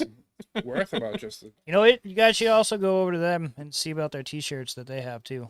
Swim Bait Scrutiny's t-shirts. They're super nice. And they're getting ready for a new product drop later this week, too. If you guys aren't following Swimbait Scrutiny on Instagram, you should. They also have a website and a YouTube channel. You guys should For all that matter. follow each other. You can see, Tom, I am terrified to use that bait knowing how much they're worth. I would just be terrified that something bad would happen. I Even still a haven't even floater. I caught know we can anything get on it the back, shell but... cracker you gave me. Yep. I've thrown it, but I've barely thrown it. I don't want to lose it. A shell cracker? It's a black dog something or Yeah, other. black dog shell cracker. Yeah. Yeah. Don't worry, those are like $36. They're not that bad. Fuck it. So, Bing Nah, bong. I think it was I more- tell you. bing bong. Bing bong. I think it All was right. more than that. So, I think it's a good point to wrap it up. I gave everybody an opportunity to follow up with anything else that we didn't cover yet tonight. So, it's already 10:24. He's got an hour ride ahead of him. I've got an That's hour if the of road's just on shit. scrolling my phone until I... It literally takes me an hour after do stream to settle down that I can go to sleep. Rocket Week. Rocket. No, I Yes. can't. Dude, I gotta You can. sleep. I gotta sleep. I haven't- Ken, you never sleep. What's the matter? I know. All right, fine. We'll play a little Rocket League. No, I can't. I can't. I literally cannot because Oh, Chris, that's- Chris and I hit Champion 1 Division 4 the other night. We're on a 12-game win streak. Like, we're literally in like the top 1-point-something% of the world in Rocket League. Have a good night, Drew. Have a good night. That's what it is. Anyway. Yours is... I was thinking of the G2s. Those- Who was the other? Hey, Knowlton. Who the fuck was that? Dude, that was like 3 hours ago. I know, but it just hit. Hey, you just hit. Did you All right, choose a Dave. 36? Oh, Yes, listen, thank everyone that did pop on tonight. I have a lot of people that are in this chat that are full current size. customers, past customers, and I'm sure I have plenty of future customers out there as well. You guys are awesome in supporting not only myself, but this channel. I know I kind of pour my heart out here every time I'm on here, but I believe in giving back. I've done it for a multitude of people. Continue to support local, continue to support these guys. They are on track to do some amazing things. Anyone that doesn't know, you know, we're plugging other people on here too. So you guys just keep doing what you're doing, and I look forward to being back on here soon. Aw. Thanks. Love you. Oh, up here. Either way, Tim, thanks for joining, buddy. It's terrible timing, unfortunately. We're just getting ready to sign off. To answer Cam's question about the stream next week, we're going to have Dan Kenny on, the owner of all of the upcoming expos here in New England. New England Fishing Expo, New Hampshire Outdoor Expo, and the New England Swimbait Expo. Also, the owner, well, I guess part owner? I don't know. Forget. It's Of his Ben's sons. Tackle The Shack. dad of the owner. The dad of the owner. dad of Ben. And is it pronounced Leicester? He I peed was out wondering- Ben. Leicester. I gotta look up how to He pronounce cried it. sticky tears. I in think it's Vietnam. Leicester. I don't know. It's in Massachusetts, not too far from Worcester. They have a great shop. They do have an online store. They have a great selection of some great products. They also have If you guys are looking at shiners. stuff, yep, they have live bait. They have a ton of ice fishing gear too. So if you're looking for other stuff, go check them out. Greatly suggest you do that. Down in the video description below, you can grab a link to their website, get their address, the whole 9 yards. The week Leicester, after apparently. that, we're gonna have some local bait makers on. Right now, the plan is for one, but I'm gonna see if about dragging in a second local bait maker. Both people, at least the one that is definitely coming on, is a guy that's always in the chat here, and they're both, well, one that is definitely gonna be on here. I'm having a hard time. I know. Are you Is- okay? No, I'm tired. Do you smell Fruit Loops? Not yet. I don't smell anything. Pronounce Lester. Thank you. God, it was a You hard. already said that. We both read Lester. Thanks, and then Aiden. I said I was Mo- talking. I'm sorry. Mo Lester. Anyway, so the week after that, we're gonna get a couple of New Hampshire bait makers involved. They're also gonna be at the New England Fishing Expo, so we can talk to them a little bit about not only what they're gonna be bringing to the show, but their history as a company, the whole 9 yards. And then the week after that would be the week of the expo. If all goes to plan, we're gonna have Derek, the owner of Beast Coast Fishing, on to talk everything about Beast Coast Fishing. He'll also be at the New England Expo. We've got a bunch of like really good shows lined up. We're gonna have in February another couple local bait makers. We're gonna have a kayak angler who absolutely killed it this year, and a really big kayak. Did you say yes? Oh yeah. Nice. We're gonna have the swim bait scrutiny guys back. We're gonna time that sometime with the New England Swim Bait Expo, so you guys kind of have a good idea as to Which is what in to April. expect for that. That's in April. That's in April. We got a busy winter. I won't drop the name yet because it's not set in stone, but I can promise you right now that the person that we have potentially lined up, he's already stated that yes, He wants to be he on the wants show. to be on, and it will likely happen in the beginning of February. Massive. You guys are massive not YouTuber. gonna want to miss this. No. I know who it is. They're literally we're the only 3 people, and then well, Panda knows because he's in the Discord chat. We were talking about it. It's big. It's Big in big baits and big in traditional. and just a big name. Yep. Everybody, you all know who he is. Literally everybody in here will know who this person is, and it's going to be huge. It's And John B. It's just, I'm just kidding. that could be a thing at some point. I know. I was He almost. comes out the to main? Grubs. He's actually Right? no. It's not John B. Because It's he's not. like having a kid right now. Is he really? Yeah, he banged his. Well, never mind. Sure he did. He cried tears of PB joy into his wife or girlfriend. Good for That's him. amazing. Good Can for I him. drop a hint? No, No, you cannot. no. That's like a tune in. That's like a cliffhanger Right? because there's still 4 weeks. Mark, no, but that idea did cross, and Oh, there's a man. good chance we can make that happen. I feel confident we could get him on. So here's a funny story about him. I've met him personally. He is deafer than a fucking cod. Is he You really? Literally So am I. have to. No, you have to yell at this man. I was talking to him, and he, Babuka? yeah, and Oh, he literally turned away from me, and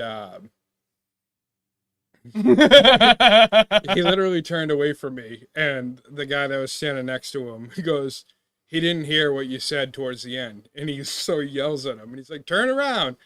And he's like, "Oh, I thought you were done talking." I was like, "No, I gave him a shirt, and it was really funny." So anyone that knows Mike or follows Mike Buka, he's a very Too much resin. he's a very soft-spoken man in the sense of doesn't like to swear much, etc. Yep. And I actually gave him a shirt that said, "I have a wicked long rod with a sensitive tip." And he died laughing, and he's like, "My wife's gonna hate this shirt." And I was like, "Just tell her, like, it's all good." And he loved it. And it's cool to meet people where I see, even myself being a builder, as kind of like an iconic person when it comes to fishing, especially with these big baits. Definitely cool. But you can meet these people too. To be clear, that I met him at the Boxborough show that is happening at the end of this month, and they will be there again. So you will have your chance if you go there. $12 to get in, 28th through the 30th. Yep. I forget the times, but we will be there. I'm going to bring this up every time. The three of us will be there almost all weekend. There's a chance I may actually still be there Friday, but that is my youngest son's birthday. But because it falls on Friday, we're trying to figure out family and everything. I might be there Saturday night. I don't know what's going to happen. I'll be there every day. Oh, I get out at 3 on I Saturday. say you'll be so there Saturday night, at least for like at tail end of it and then into the night. I'll be there all night. I say we're getting rowdy with the East Coast boys. We're going to be there. I'll be there all day Saturday. I'll be there all day Travis Sunday. Manson throw up right in front of me. It was hilarious. It's going to be a good time. Look at that new podcast that I can listen to on my drive in tomorrow. Yeah. Yay! So, everybody that's here still, thank you very much. Greatly appreciate it. We have a lot of exciting things coming up. Be sure to share the stream with all your friends, family, the whole 9 yards, especially social media. Help us get the name out, please. We have big plans for this year. It's going to be great. Carl, yes. Yeah, Carl, let's do it. Well, I won't be eating. I don't even know if I'll be drinking. Whatever, dude. I'm just going to hang out. Everybody else can get rowdy. I'm the guy that's just going to be there to have fun and laugh my ass Cam off. Sunday. It's going to be great. So all day Saturday, all day Sunday for me, all day Sunday for sure for Andrew, and most of Saturday, well, part of Saturday.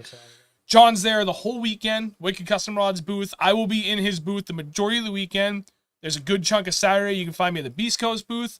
And at some point Saturday and Sunday, you can find me in the Ben's Tackle booth. And then Saturday afternoon, I'll be up on the trailer in the tank doing a demo on deep cold water fishing techniques, which I'm like really excited, but I would be lying if I also didn't say I'm nervous as shit.